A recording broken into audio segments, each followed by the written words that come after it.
특정 사건에서 총장을 배제할 수 있는 권한이 과연 있냐? 그거는 대다수의 검사들과 또 법률가들은 그거는 위법이라고 검찰청표에 위반되는 거라고 하고 있습니다.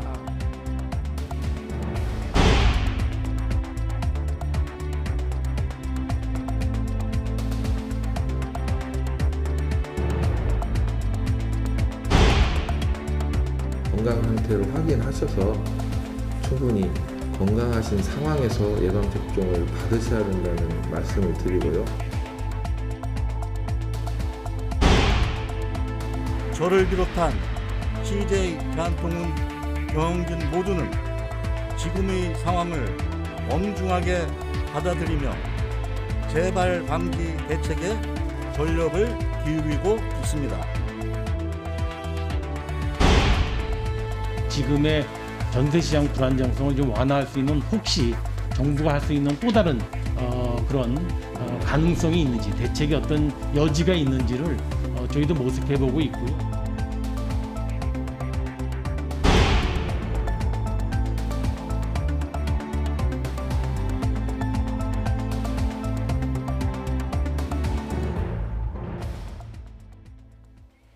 시청자 여러분 안녕하십니까? YTN 뉴스나이트 시작합니다.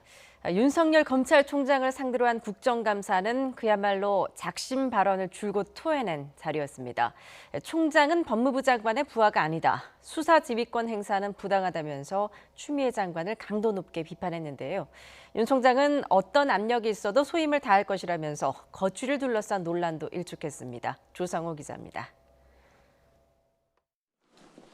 국회 국정감사에 출석한 윤석열 검찰총장은 거침없이 추미애 장관에 대한 비판을 쏟아냈습니다. 중상모략이라고 화내기 전에 사과 먼저 하라는 요구는 이해할 수 없다고 비판했습니다.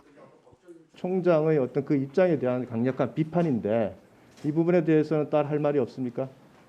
전혀 사실에 근거하지 않고 제가 수사를 먼저 철저히 지시한 사람이고 중상모략이라는 단어는 제가 쓸 수 있는 가장 점잖은 단어라고 저는 생각합니다. 추미애 장관이 자신의 수사 지휘권을 박탈한 것도 위법이고 부당하다며 날을 세웠습니다. 검찰총장과 장관은 상하관계가 아니라고도 강조했습니다. 일단 법리적으로 보면은 검찰총장은 법무부 장관의 부하가 아닙니다. 특정 사건에서 총장을 배제할 수 있는 권한이 과연 있냐?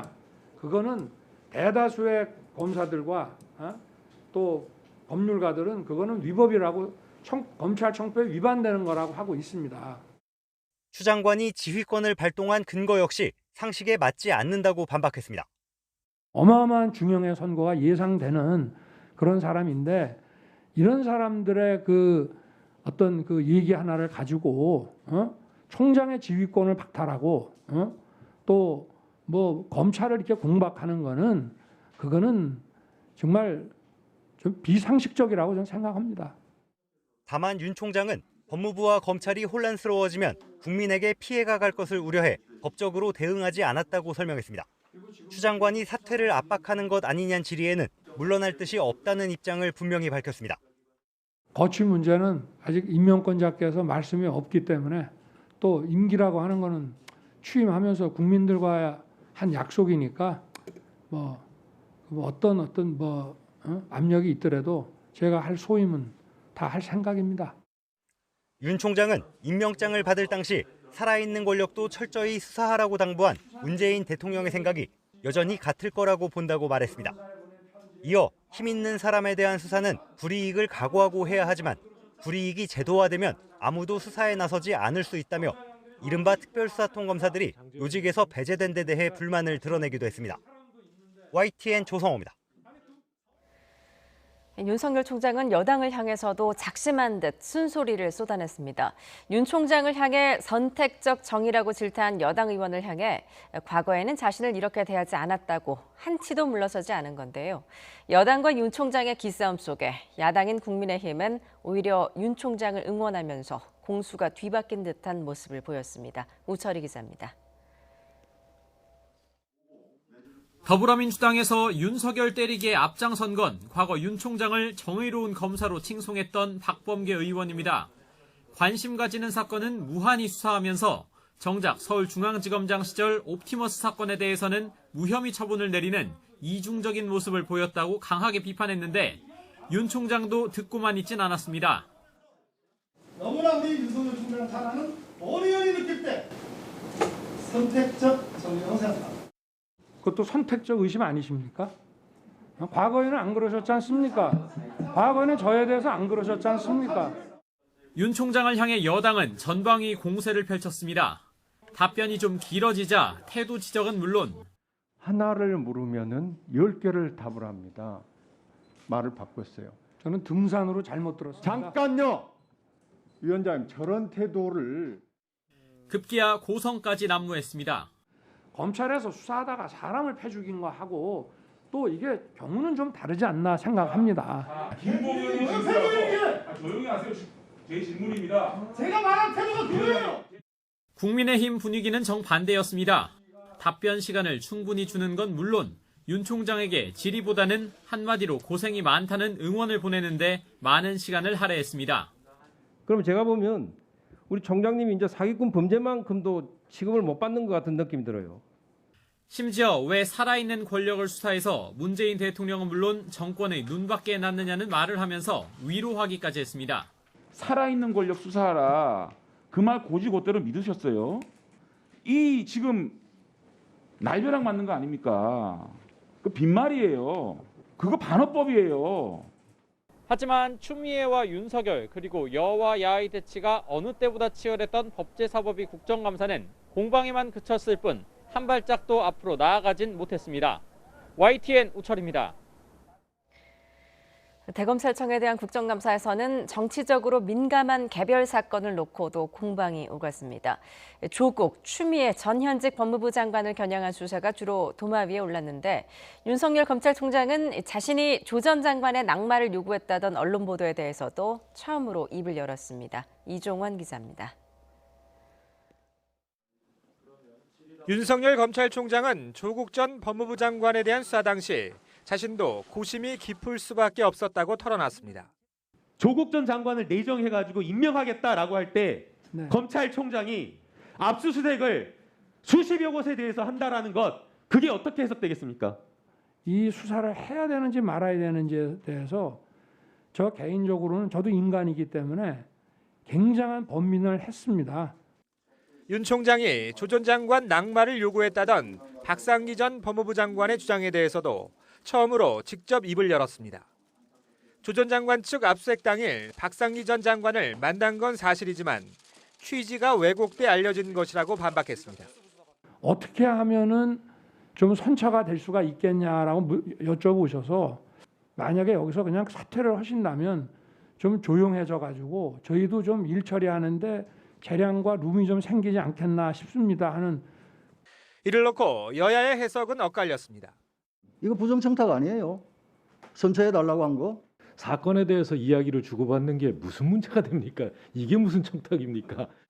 추미애 장관 아들 수사에 대한 적절성 여부도 도마 위에 올랐습니다.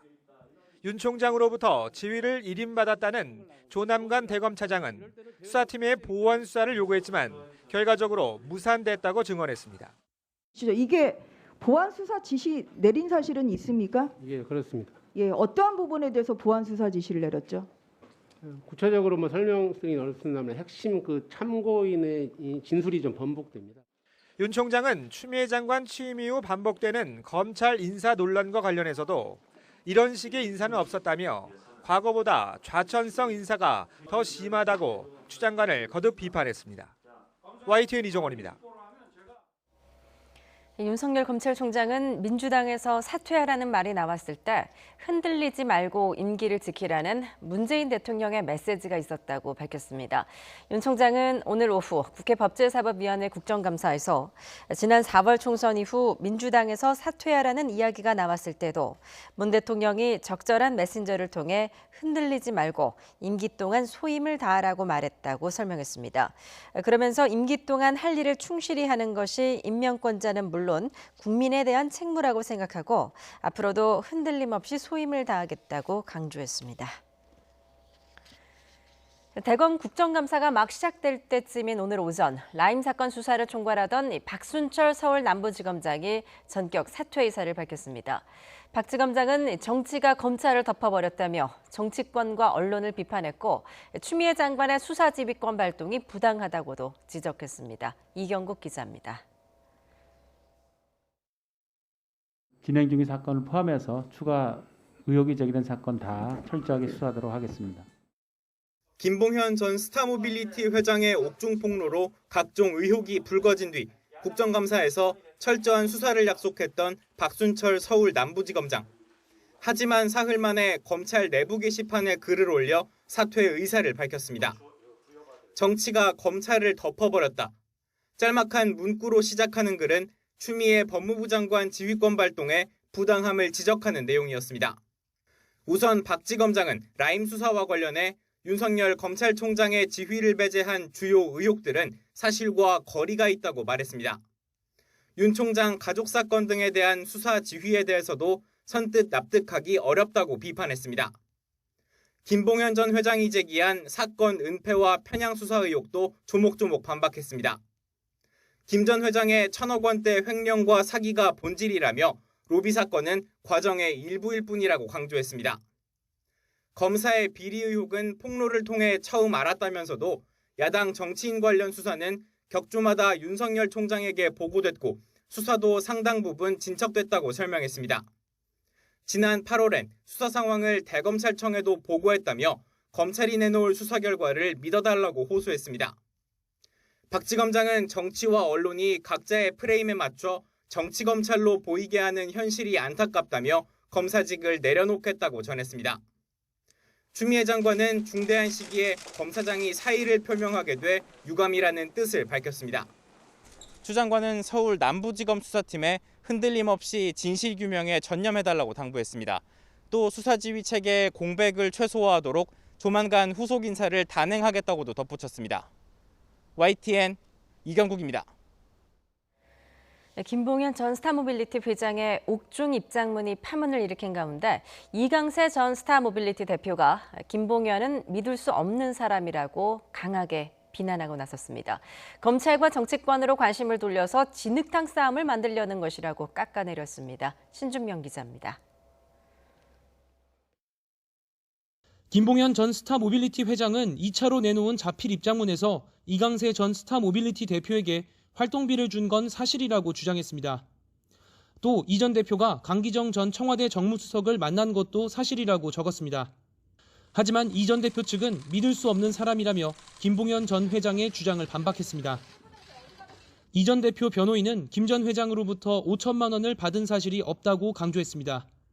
다만 1,000만 원씩 2차례 받은 일은 있다면서 라임 피해 해결을 위한 기자회견 등 활동비로 받아 사용했을 뿐 정관계 로비에 사용한 일은 없다고 해명했습니다. 광주 MBC 사장을 지낸 이 전 대표는 회사 자금 192억 원을 횡령하고 금융감독원의 라임 감사 무마를 위한 청탁 명목으로 김 전 회장에게 5천만 원을 받은 혐의로 구속 기소돼 재판을 받고 있습니다. 이 전 대표 측은 김 전 회장을 더 이상 재판의 증인으로 부르지 않을 계획이라며 김 전 회장이 노리는 건 라임 사태 주범으로 지목된 상황에서 검찰과 정치권으로 관심을 돌려 진흙탕 싸움을 만들려는 것이라고 주장했습니다. 앞서 김 전 회장은 지난 8일 이 전 대표 재판에 증인으로 출석해 이 전 대표를 통해 강기정 전 청와대 수석에게 5천만 원을 전달했다고 증언했습니다. 하지만 강 전 수석이 1원도 받은 적 없다며 김 전 회장을 위증과 명예훼손 혐의로 고발하자 2차 자필 입장문에선 돈을 받아 전달하겠다던 이 전 대표가 중간에서 임의로 사용했을 수 있다고 적었습니다. YTN 신준명입니다. 오늘 국회 국정감사장에서는 한 여당 의원이 휴대전화 게임을 즐기는 모습이 카메라에 포착됐습니다. 더불어민주당 수석 대변인을 지낸 재선의 강훈식 의원인데요. 3년 전에도 같은 잘못으로 비판을 받았던 강 의원, 앞으로는 이런 일이 없도록 하겠다며 사과했지만 여론은 싸늘합니다. 김대근 기자입니다. 국회 산업통상자원 중소벤처기업위원회 국정감사장. 월성 1호기 조기 폐쇄 결정에 대한 감사원의 감사 결과가 쟁점이 됐습니다. 더불어민주당 강훈식 의원도 탈원전 정책을 언급하며 논쟁에 동참합니다. 그래서 저는 왜 탈원전을 이행했냐라는 이전에 과거에 우리가 그런 논쟁이 많았습니다만 대통령 공약에 대해서 이행해온 대의민주주의의 기본을 망각하지 말자. 그런데 이어진 여야 공방이 지루했던 걸까요? 강훈식 의원 고개를 숙인 채 휴대전화 게임이 한창입니다. 같은 모양의 캔디를 일렬로 모아 터뜨리는 게임인데요. 캔디를 모으려고 손가락을 바쁘게 움직이는 모습이 언론사 카메라에 잡힌 겁니다. 강 의원은 지난 2017년에도 국정감사 중에 휴대전화 게임을 즐긴 전력이 있습니다. 당시 거센 비판이 있었는데도 이번에 다시 게임을 하는 모습이 포착되자 강 의원은 SNS를 통해 사과했습니다. 두말할 여지 없이 잘못했다며 앞으로 이런 일이 없도록 하겠다고 밝혔습니다. 하지만 적절하지 못한 행동이다, 혈세 낭비다, 이런 비판이 잇따랐는데요. 국민의힘은 국감장이 게임이나 하는 놀이터냐고 비판하며 민주당을 향해서도 마땅한 조치를 촉구했습니다. 민생을 챙기고 정부를 제대로 감독하겠다며 시작한 국정감사. 하지만 이런 책임감 없는 모습은 국민에게 큰 실망을 안겨주고 있습니다. YTN 김대근입니다. 전국 각지에서 독감 백신을 맞은 뒤 숨진 사례가 30건에 육박하는 가운데 서울에서도 처음으로 관련 사망자가 나왔습니다. 보건당국은 이들의 사망과 독감 백신 사이의 인과관계가 명확하지 않은 만큼 접종을 중단하지는 않을 계획입니다. 김민성 기자입니다. 경남 창원의 한 목욕탕입니다. 수요일 저녁 6시쯤 79살 A씨가 숨져 있는 것을 세신사가 발견해 신고했습니다. 독감 백신을 맞은 건 월요일이었고 그로부터 이틀 만에 사망한 겁니다. 평소 기저질환이 있었지만 목욕탕에 들어갈 때에는 별다른 증상이 없었던 것으로 전해집니다. 들어올 때는 멀쩡하다고 왔어요. 간신욕을 했대요. 다른 옆에 사람이 보니까. 앉아 있다가 좀 이상해서 뒤를 신고를 했죠. 서울에서도 처음으로 사망자가 나왔습니다.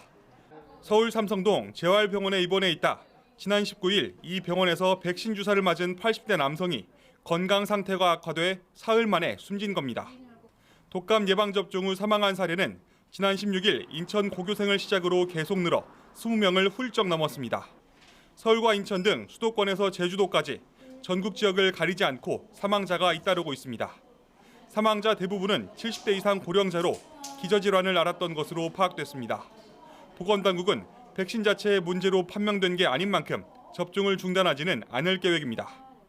접종에 대해서 불신보다는 맞으시기 전에 지켜주셔야 될 내용, 건강 상태를 확인하셔서 충분히 건강하신 상황에서 예방접종을 받으셔야 된다는 말씀을 드리고요. 보건당국은 주사를 맞은 뒤 꼭 하루 정도는 안정을 취하라고 권고했습니다.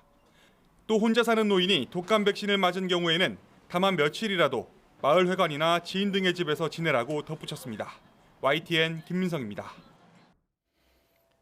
독감 백신 접종 후에 혼수 상태에 빠진 사례도 있습니다. 80대 남성이 접종 후 하루 만에 갑자기 의식을 잃었는데요. 전문가들은 고령과 기저질환 등을 보면 백신 때문이라고 판단할 수는 없다며 경계했습니다. 부장원 기자입니다. 지난 20일 독감 예방주사를 맞은 뒤 하루 만에 갑자기 의식을 잃은 85살 김모 씨. 구급대와 의료진의 노력으로 맥박은 돌아왔지만 여전히 혼수 상태에 빠져 있습니다. 가족들은 병원에서 연명 치료를 하고 있지만 마음의 준비를 하라는 말을 들었습니다. 의사 선생님 말로, 간호사 선생님들 말로는 사망한 상태인 것이라고 짐작이 된다고 그러더라고요. 가능성이 없다라는 말까지 들었어요. 고령의 치매를 앓으면서 7년 전부터 요양원에 머물러 왔던 김 씨. 불과 며칠 전까지만 해도 의식이 또렷했던 아버지를 기억하는 아들은 이 상황이 믿기지 않습니다. 평소 당뇨나 고혈압 등 기저질환도 없었던 만큼 가족들은 백신에 문제가 있었던 건 아닌지 의구심을 지울 수 없는 상황. 주치의 역시 폐렴 증세가 있긴 하지만 쇼크가 올 정도의 염증은 찾을 수 없었다며 뚜렷한 답은 내놓지 못했습니다. 촉탁의 선생님께서도 자체 검진을 해서 발열이 있거나 이런 분들한테는 접종을 안 한대요. 그래서 이상이 없었기 때문에 접종을 하신 거라고 하더라고요. 아무 이상이 없었을 때 접종을 했다고 하시는데 갑자기 쇼크가 왔다. 다만 전문가들은 섣부른 판단은 경계했습니다.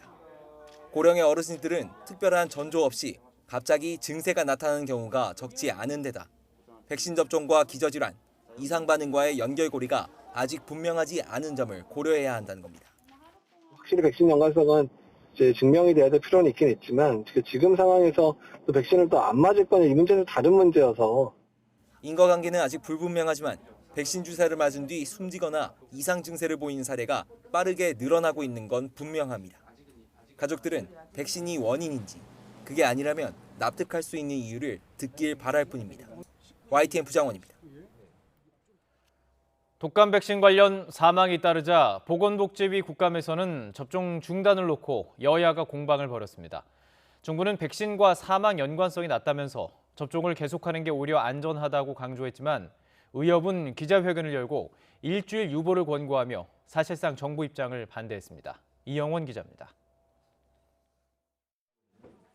국회 보건복지위원회 국정감사는 독감 백신 안전성 여부에 집중됐습니다. 백신을 맞은 뒤 사망자가 잇따르는 상황에서 접종을 계속해도 되는지가 도마 위에 오른 겁니다. 접종 중단을 대안으로 생각하기에는 그건 너무나 리스크가 크다. 저는 그렇게 보는데 동의하십니까? 정말로 다 해보니까 이상 없고 검수를 했다고 해야만 국민들이 안심하고 너나 나와서 맞을 수 있지 않겠나 생각이 좀 듭니다. 저는 특단의 조치가 있어야 됩니다. 정부는 상온 노출과 흰색 입자 논란부터 접종 후 사망까지 잇따른 문제에 고개를 숙였습니다. 백신 관련해서 올해 좀 여러 가지 불미스러운 일들이 있어서 정말 죄송스럽습니다. 전 과정에 대해서도 여러 부처가 좀 관련이 되어 있는데 그 부분을 다시 한번 면밀히 들여다보도록 하겠습니다. 다만 최근 속출한 사망과 백신 사이 연관성에는 선을 그었습니다. 아직까지는 예방접종으로 인한 사망이라고 설명되지는 않았고 관련성은 굉장히 낮다라는 게 피해조사반의 검토 의견이었습니다. 부검을 통해 정확한 사망 원인을 밝히는데 2주 정도 걸릴 거라면서도 그 사이 예방접종을 중단해서는 안 된다고 거듭 강조했습니다. 인플루엔자 자체로 인한 사망도 1년에 3,000명 가까이 사망을 하신 걸로 추정을 하고 있습니다. 또 인플루엔자로 인해서 다른 기저질환이 악화가 돼서 사망을 하실 수 있기 때문에 반드시 접종을 하시는 게 안전하다라는 말씀드리고요. 이런 정부 입장과 달리 의사협회는 앞으로 일주일 동안 접종 유보를 권고했습니다. 환자와 의료진이 안전하게 접종할 수 있는 환경이 마련돼야 한다는 건데 그 전에 접종을 원하면 보건소나 국립의료기관으로 안내할 방침이라고 전했습니다. YTN 이영훈입니다. 코로나19 신규 확진자 수가 일주일 만에 100명대로 올라갔습니다. 국내 발생 환자만 104명으로 4주 만에 최고 수준이었습니다. 이어진 기자입니다. 일주일 만에 신규 확진자 수는 다시 세 자릿수를 기록했습니다. 국내 발생 환자가 100명을 넘은 건 9월 24일 이후 거의 한 달 만입니다. 경기 광주시 SRC 재활병원과 관련하여 20명이 추가 확진되어 현재까지 누적 확진자는 총 106명입니다. 기존 집단에서 이어지는 추가 확진자에 새로운 집단 감염이 곳곳에서 상당수 발생한 영향이 큽니다. 신규 집단 감염은 지난 한 주 14건, 22일 하루에만 6건이 확인됐습니다. 서울은 관악구 산모스포렉스 수영장, 경기는 군포시 의료기관과 안양시 요양시설 관련, 충남은 충남대병원, 부산은 온 요양병원이 새로운 집단 감염 사례로 파악됐습니다. 이들 집단을 통해 확인된 확진자는 60명이나 됩니다. 눈에 띄는 건 신규 집단 감염도 의료기관이 절반을 차지한다는 점입니다. 집단 격리가 이뤄진 해뜨락 요양병원과 SRC 재활병원 사례를 봐도 의료기관 감염, 특히 노인병원 경우는 우려되는 부분이 많습니다. 며칠 간격으로 여러 지역의 요양병원, 노인주간보호센터 등에서 집단 감염이 이어지고 있습니다.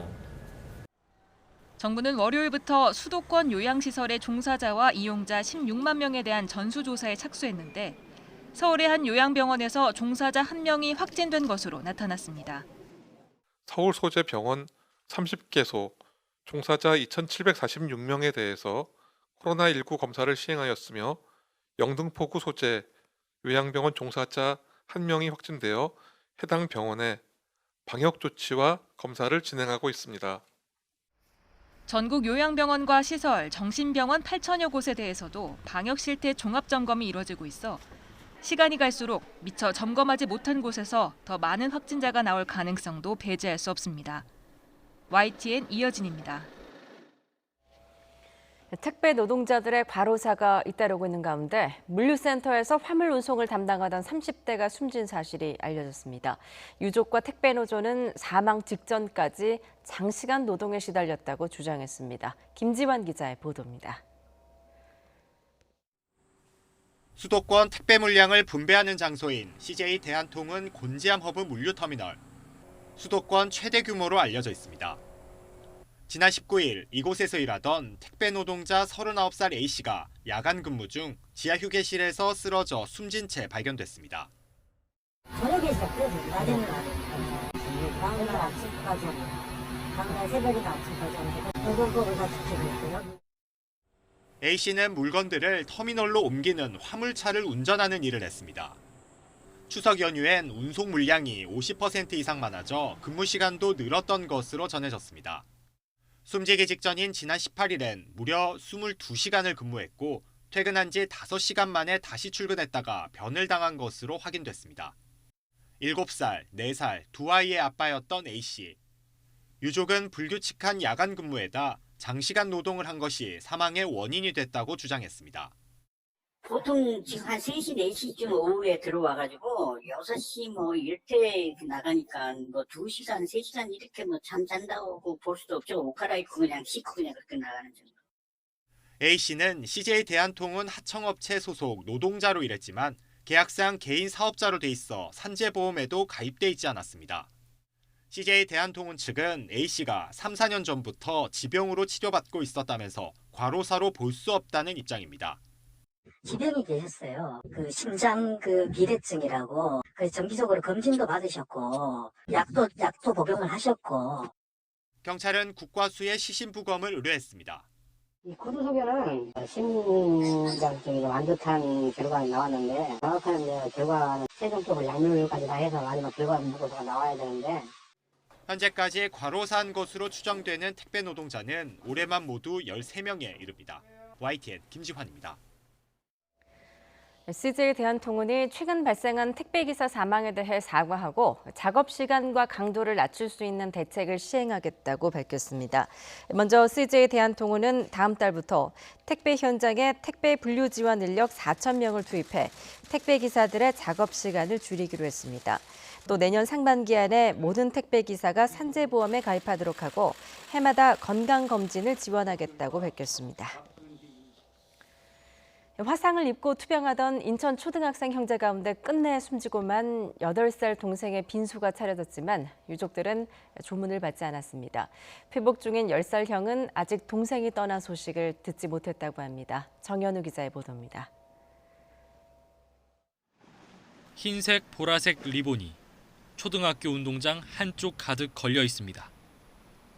쌀쌀한 가을바람에 삐뚤빼뚤한 아이들의 글씨가 휘날립니다. 동생아, 하늘에서 편하게 지내렴.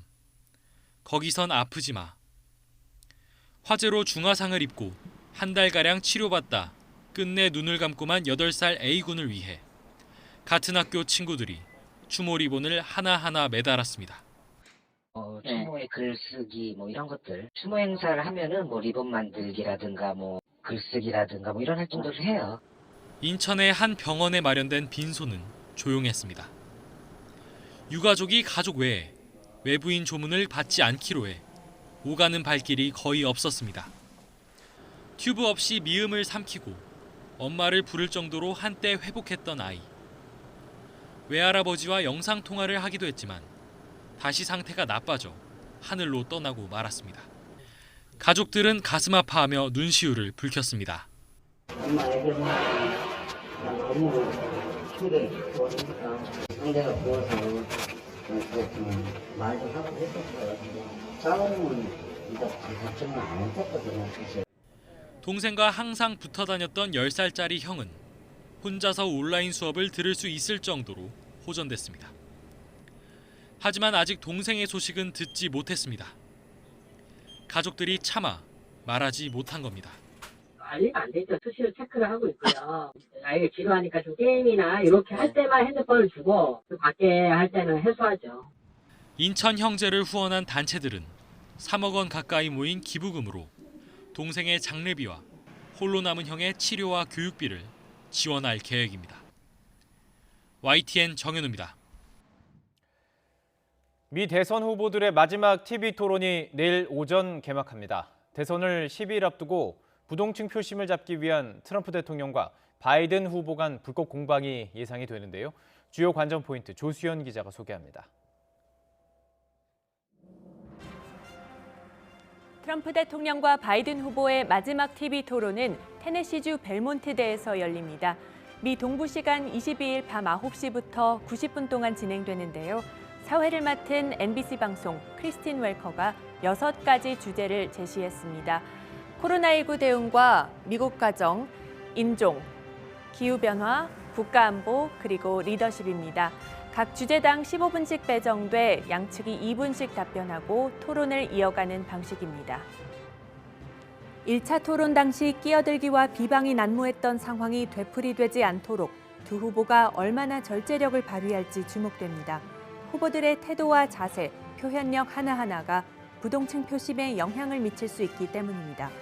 미 대선 토론위원회는 각 후보에게 주어지는 2분간의 답변 시간에는 상대방이 방해하지 못하도록 마이크를 차단하기로 했습니다.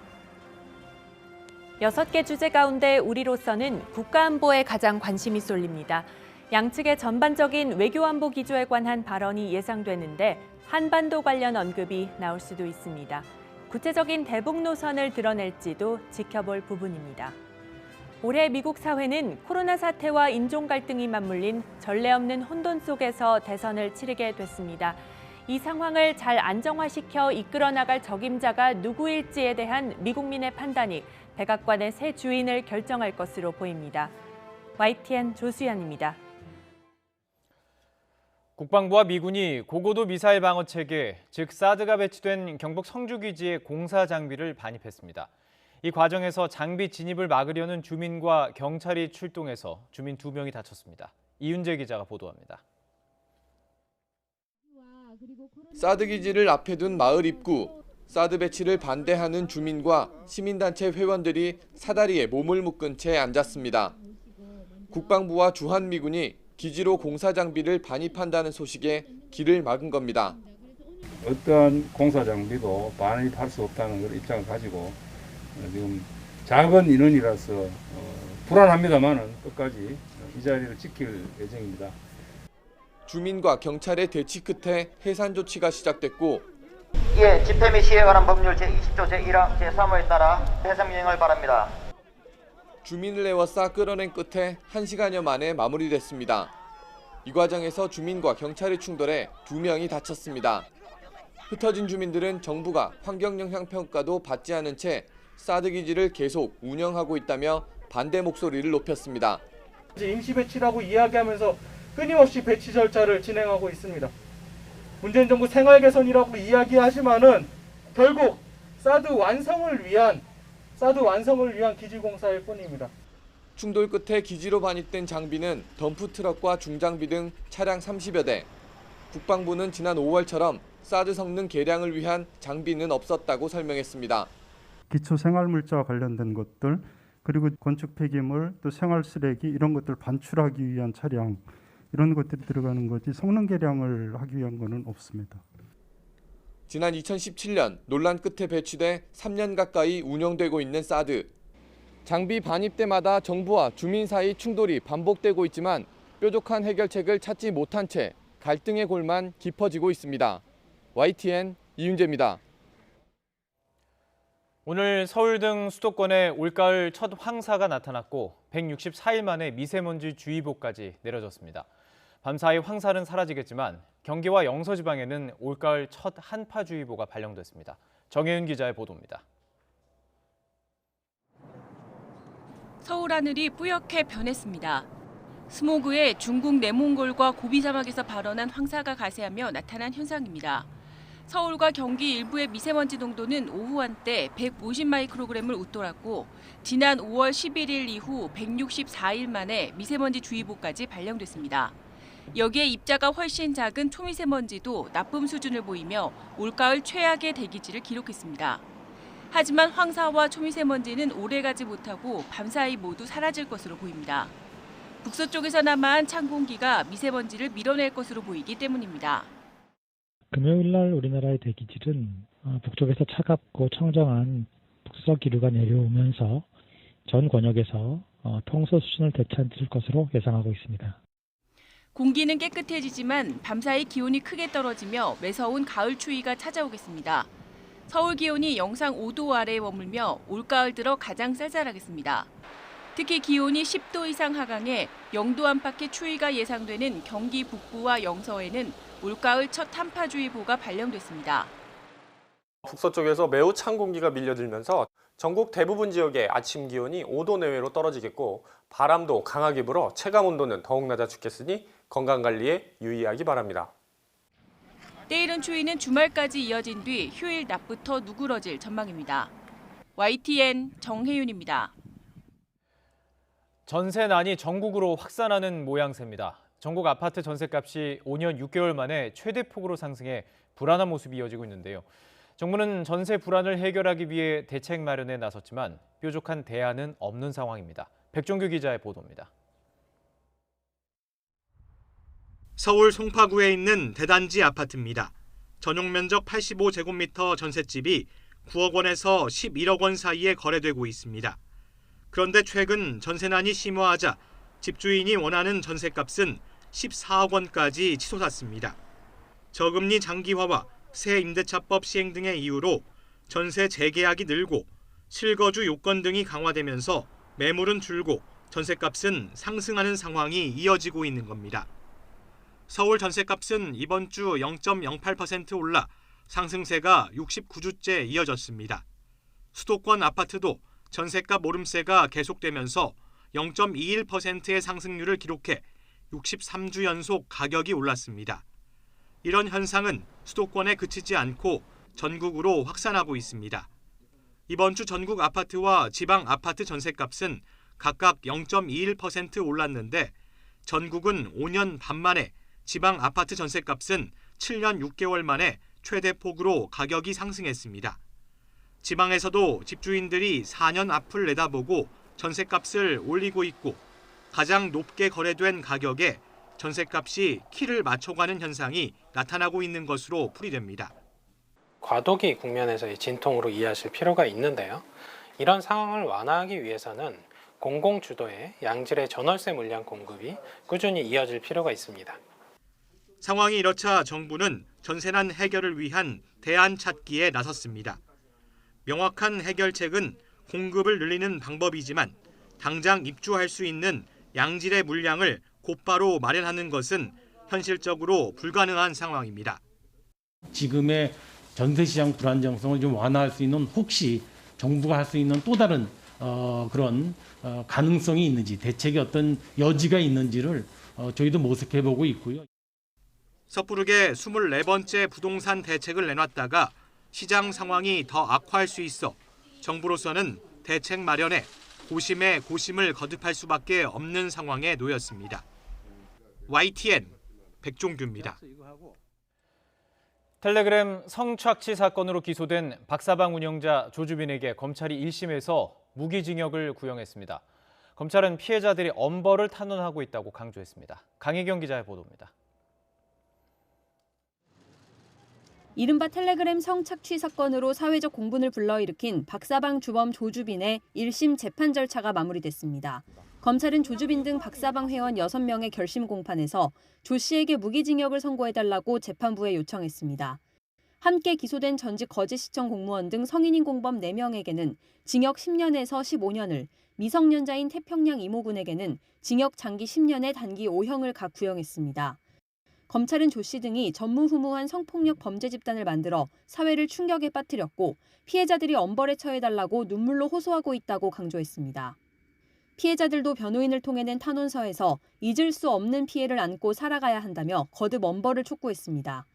이에 대해 조주빈 측 변호인은 범죄에 상응하는 벌을 받아 마땅하지만 이런 범죄가 유발될 수 있었던 사회적 환경도 고려돼야 한다고 말했습니다. 환경으로 인한 책임까지 조 씨 개인에게 물어선 안 된다는 겁니다.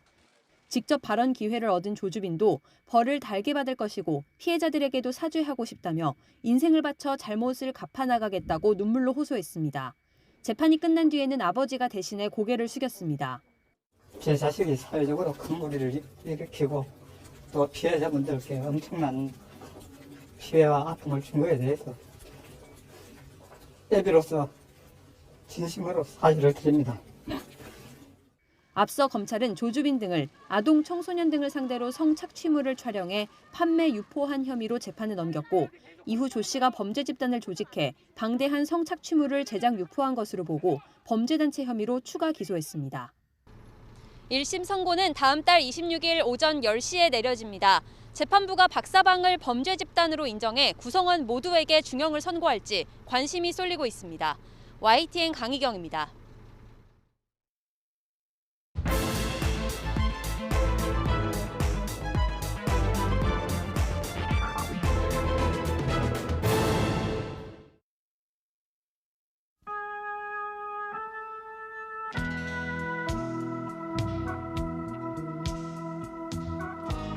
도가 지나쳤다라고 한다면 수사하는 사람들은 그런 것을 외압이라고 느낍니다.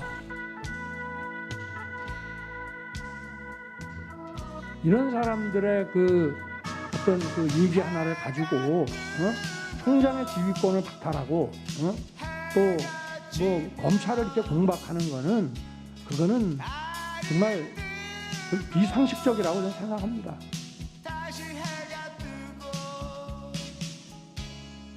나중에 어떤 인사상 책임을 지고 그 내부에서 좀 혼나고 좀 야단 맞고 이러는 것이지 위법은 아닙니다. 내부 저희 규정상으로도. 그래서 저는 그런 책임은 제가 감수할 생각을 했는데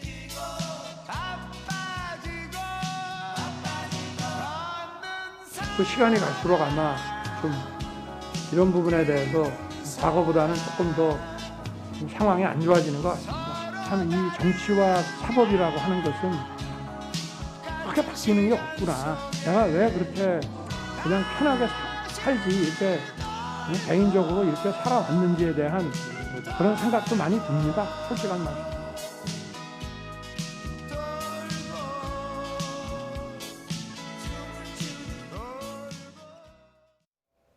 네, 오늘 국회 국정감사 출석한 윤석열 검찰총장. 과연 어떤 말들을 쏟아낼지 관심이었는데 마치 작심한 듯 추미애 법무부 장관을 향해 거침없는 비판을 쏟아냈습니다. 윤 총장은 편향 수사 의혹으로 집중 공세를 편 여당 의원들을 향해서도 작심 발언을 이어갔는데요. 나이트 포커스 오늘은 김관욱 계명대 교수, 이현종 문화일보 논설위원과 함께하겠습니다. 안녕하세요. 네, 안녕하세요. 예, 오늘 대검 국감뭐 예상대로 고성이 오가는 등 좀 뜨겁게 달아올랐습니다. 오늘 윤석열 검찰총장 각종 현안에 대해서 지지 않는 모습, 작심 발언을 쏟아내는 모습을 보였는데 먼저 한 줄 평 해주신다면요. 이때를 기다렸다. 그러니까 한동안 지금 뭐 공식소상에도 잘 나타나지 않았죠. 그리고 발언도 자제를 하고 했는데 국정감사의 바로 전날 추미애 장관이 SNS로 굉장히 공격적인 이제 글들을 올려놨고 그것에 대응해서 거의 대항하듯이 오늘 하루 종일 본인의 입장을 개진했어요. 그리고 특히나 이제 인사 문제 그리고 지휘권 이 조정, 지휘권을 행사하는 부분 뭐 이런 것들이 위법 부당하다 그리고 비상식적이다. 이렇게 거침없이 본인의 어떤 입장을 개진하면서 사실상 여당 의원들과의 어떤 말싸움 이것이 계속 이루어졌다. 뭐 이렇게 봐야 되겠죠. 예, 논설위원님 어떻게 보셨습니까? 저는 뭐 오늘 윤석열 데이라고 이야기를 하고 싶은데요. 아무래도 이제 그동안 추미애 장관이 뭐 여러 가지 국회에 나와서 여러 가지 이야기를 하면서 사실 이슈를 주도해 왔지 않습니까? 근데 이제 윤석열 총장은 1년 동안 꾹꾹 참아왔죠. 말 자체를 꾹꾹 참아왔고 오늘 뭐 화산 폭발하듯이 사실은 쏟아냈지 않습니까? 그러다 보니까 이 말의 무게라든지 이런 것들이 좀 그동안 추미애 장관이 했던 것과는 뭐 상당히 좀 다르게 다가왔지 않는가 싶어요. 그리고 아마 많은 분들이 오늘 뭐 이 윤석열 총장의 이야기를 듣고 오늘 보니까 뭐 이 방송도 시청률도 꽤 올랐더라고요. 네. 그만큼 이게 뭐 드라마보다 더 재미있는 장면이 아닌가라는 생각이 드는데 그만큼 어떤 면에서 보면 이 검찰과 법무부 간의 갈등 속에서 윤석열 총장이 그동안 여러 가지 자신이 가져왔던 이야기를 솔직담백하게 이야기를 했다. 그래서 아마 거기에 국민들이 관심을 가졌지 않나 싶습니다. 예, 오늘 YTN도 시청률이 굉장히 하늘을 찔렀습니다. 그렇습니다. 오늘 국감장에서 나온 발언 하나씩 좀 들어보겠는데요. 특히 윤석열 검찰총장, 추미애 법무부 장관의 수사 지휘권 관련한 그 발동에 대해서 좀 강하게 비판을 했습니다. 어떤 발언들이 나왔는지 직접 들어보겠습니다. 중상모략이라고 하는 검찰총장은 화부터 내기 전에 알았던 몰랐던 지휘관으로서 성찰과 사과를 먼저 말했어야 합니다. 라는 표현은 총장의 어떤 그 입장에 대한 강력한 비판인데 이 부분에 대해서는 따로 할 말이 없습니까? 접대받은 사람들을 다 색출해내라 하고 지시를 했는데 도대체 무슨 근거로 검찰총장도 이 부실 수사에 관련돼 있다라는 취지의 발표를 했는지 저는 도저히 이해할 수가 없고, 중상모략이라는 단어는 제가 쓸 수 있는 가장 점잖은 단어라고 저는 생각합니다. 일단 법리적으로 보면은 검찰총장은 법무부 장관의 부하가 아닙니다. 특정 사건에서 총장을 배제할 수 있는 권한이 과연 있냐? 그거는 대다수의 검사들과 또 법률가들은 그거는 위법이라고 검찰청법에 위반되는 거라고 하고 있습니다. 예, 윤석열 검찰총장 상당히 강한 어투로 발언을 했습니다. 총장은 법무부 장관의 부하가 아니다. 그러니까 검찰총장의 수사지휘권 배제는 굉장히 부당하고 또 위법하다라고까지 지적을 했는데 어떻게 보십니까? 그렇지는 않죠. 그러니까 법무부 장관이 검찰총장을 지휘할 수 있는 권한은 있습니다. 그러니까 개별 검사들을 지휘하지는 않지만 검찰총장을 지휘해서 검사들을 지휘하는 이런 형태의 권한은 갖고 있는 거거든요. 그리고 이제 부하가 아니다라는 말은 저는 어떻게 해석하냐면 역할이 다르다 이렇게 판단하는 거죠. 그러니까 예컨대 이제 우리가 가장 강조하는 부분 중에 하나가 검찰의 독립성이지 않습니까? 이런 부분들에서 지금 법무부 장관이 너무 개입을 많이 한다. 뭐 이런 부분을 강조하고 싶었던 것 같아요. 왜냐하면 추미애 장관이 들어서서 이미 3번째 수사 지휘권을 발동하고 있는 거죠. 지나치게 좀 많다 하는 생각도 좀 들긴 해요. 그런데 이번 사건에 관해서는 저는 약간 그 일리는 있다. 왜냐하면 이제 형평성이라는 측면에서 본다면 지금 라임 사건에서 뭐 여당 전 현직 의원들이 소환되는 것들 그리고 이제 강기정 전 수석에 대한 문제들 이것들이 계속 거론이 되고 이게 반부패 이 부장, 차장 다 이렇게 거쳐서 사실상 총장까지 보고가 되는 이런 과정을 거쳤어요. 그런데 지금 야당 정치인 같은 경우는 거기에서 반부패 부장, 차장을 건너뛰어서 바로 직보가 이루어지는 그런 장면이 이루어졌고 그런 과정 속에서 사실상 국민들은 야당 정치인에 대해서는 이제 알지를 못했던 거죠. 또 한 가지가 이제 더 우려스러운 건 뭐냐면 지금 뭐 이게 사실인지 아닌지 모르죠. 김봉현 씨의 진술이니까. 하지만 어떤 형태로든 피의자의 진술이라도 사실은 검사를 해봐야 되는 거예요. 조사를 해보고 검증을 해봐야 된다고 한다면 지금 검사들이 향응을 받았다는 거 아닙니까? 거의 1,000만 원가량을. 그러면 이 부분이 실질적으로 보고가 안 됐다. 이거는 이제 뭐 남부지검장의 어떤 책임일 수도 있는 거고 전체적으로 본다 그러면 검찰 전체 조직을 통과하는 검찰총장의 책임도 거기에 해당이 된다고 봐요. 왜냐하면 이 부분이 뭔가 뭉개졌다라고 하면 그 조직 자체가 가동이 안 되고 있는 것을 의미하는 것이죠. 이제 그런 차원에서 본다면 지금 한 5천 명의 피해자가 지금 나와 있는 상황에서 뭐 법무부 장관 이거 수사 지휘 형평성의 문제로 본다면 할 수 있다고 봐요. 근데 너무 이제 잦았기 때문에 검찰총장이 지금 이런 불만을 내고 있다 이렇게 생각합니다. 예, 오늘 뭐 추 장관도 SNS를 통해서 입장을 냈더라고요. 검찰총장은 법상 법무부 장관의 지휘 감독을 받는 공무원이다라고 또 반격을 가했는데 검찰과 법무부의 관계 어떻게 규정을 하는 게 맞습니까? 이게 이제 각 나라마다 기소권과 어떤 수사권을 가진 검찰과 법무부의 관계가 상당히 다르게 규정이 돼 있죠. 미국 같은 경우는 법무부 장관이 검찰총장을 겸임을 하고 있지 않습니까? 근데 유럽 같은 경우는 보면 검찰총장과 법무부 장관이 이제 분리돼 있고 어떤 면에서 보면 이제 수사지휘권이라는 것도 이제 어떤 가지고 있는 것인데 왜 이렇게 다르냐 하면 결국 검찰이라는 조직이 수사권과 기소권을 가지고 있기 때문에 이 검찰의 중립성을 어떻게 하면 보장할까? 즉 정무직 공무원인 장관과 그다음에 일단 검찰총장과의 관계를 설정하는 것 자체가 보면 그래서 이제 우리나라의 검찰청법에 따르면 결국은 이제 법무부 장관이 구체적인 사건에 대해서만큼은 검찰총장을 통해서 지휘 감독하게 돼 있어요. 근데 또 12조에는 어떻게 되냐면 검찰총장이 검찰의 모든 수사 상황들을 다 통할하게 돼 있습니다.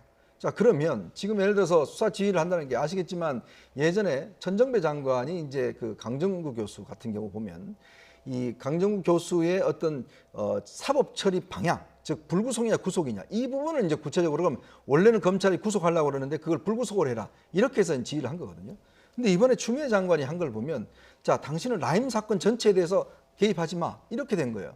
그러면 이건 어떤 면에서 보면 검찰총장이 수사 상황을 전체적으로 지휘 감독할 수 있는 이 권한과 충돌할 수 있단 말이에요. 예를 들어 라임 사건의 어떤 해당 당사자를 구체적으로 누굴 어떻게 사법적으로 어떻게 하느냐 이런 문제에 대한 지휘는 모르겠지만 아예 여기서 배제시킨다? 그러면 검찰총장의 어떤 이 12조와 충돌되는 측면이 있다는 것이고요. 또 하나는 이 수사 지휘권을 내린 배경이 지금 법무부 감찰을 통해서 자, 그러면 이 야당 관련 인사에 대해서 제대로 수사지를 하지 않았다는 거 아니겠습니까?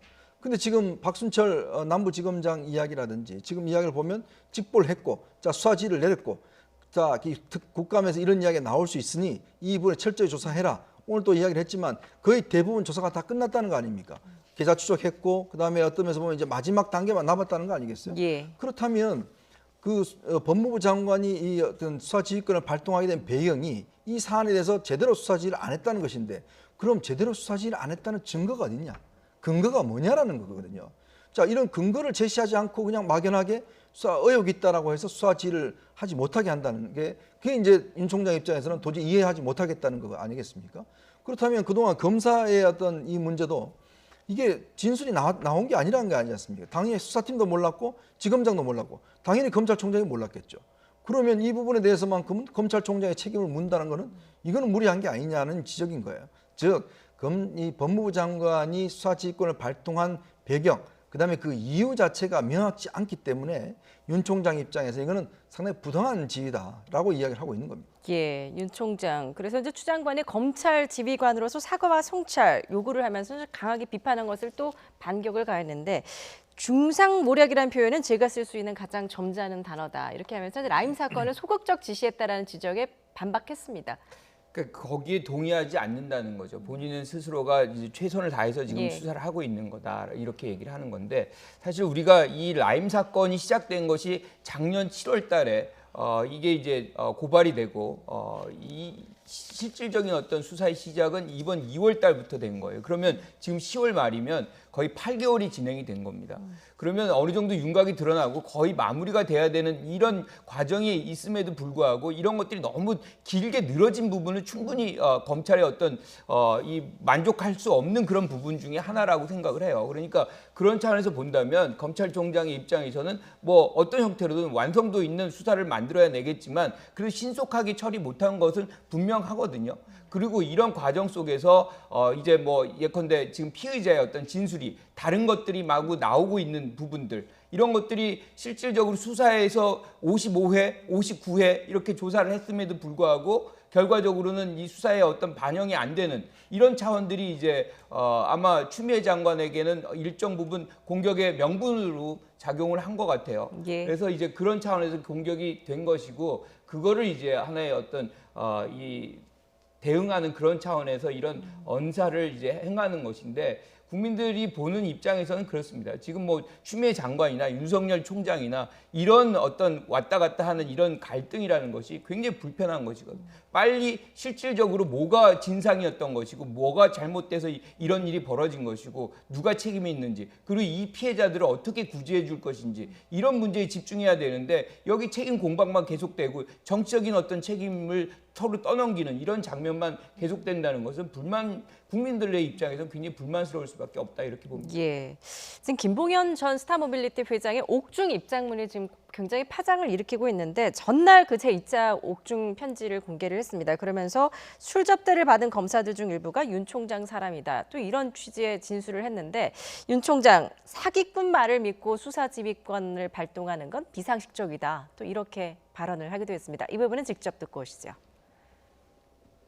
그럼 제가 보면 우리 총장님이 이제 사기꾼 범죄만큼도 취급을 못 받는 것 같은 느낌이 들어요. 이게 제가 무슨 사기꾼이다 뭐다 이렇게는 말씀 안 드리겠습니다만은 중범죄를 저질러서 장기형을 받고 수감 중인 사람들의 그 얘기 번번이 이제 그런 경우인데 또 이번 경우 같으면은 이거는 어마어마한 중형의 선고가 예상되는 그런 사람인데 이런 사람들의 그 어떤 그 얘기 하나를 가지고 총장의 지휘권을 박탈하고 또 뭐 검찰을 이렇게 공박하는 거는 그거는 정말 비상식적이라고 저는 생각합니다. 예. 라임전주 김봉현 전 회장의 옥중 입장문을 근거로 수사지휘권을 발동한 것에 대한 작심 비판입니다. 어떻게 보십니까? 그러니까 지금 김봉현 전 회장이 지금 2차례 옥중 서신을 냈잖아요. 예. 근데 첫 번째 서신문과 두 번째 서신문이 서로 다른 부분이 있어요. 왜냐하면 5천만 원을 줬다라는 부분도 지금 1차 서신과 2차 서신 내용이 좀 다릅니다. 예. 자, 그리고 이제 법정에서 본인이 진술했지 않습니까? 강기정 전 수석에게 5천만 원을 이강세 대표를 통해서 전달하려고 했다는 거 아니겠습니까? 근데 지금 그런 법정증을 해놔놓고 또 다른 이야기를 하고 있어요.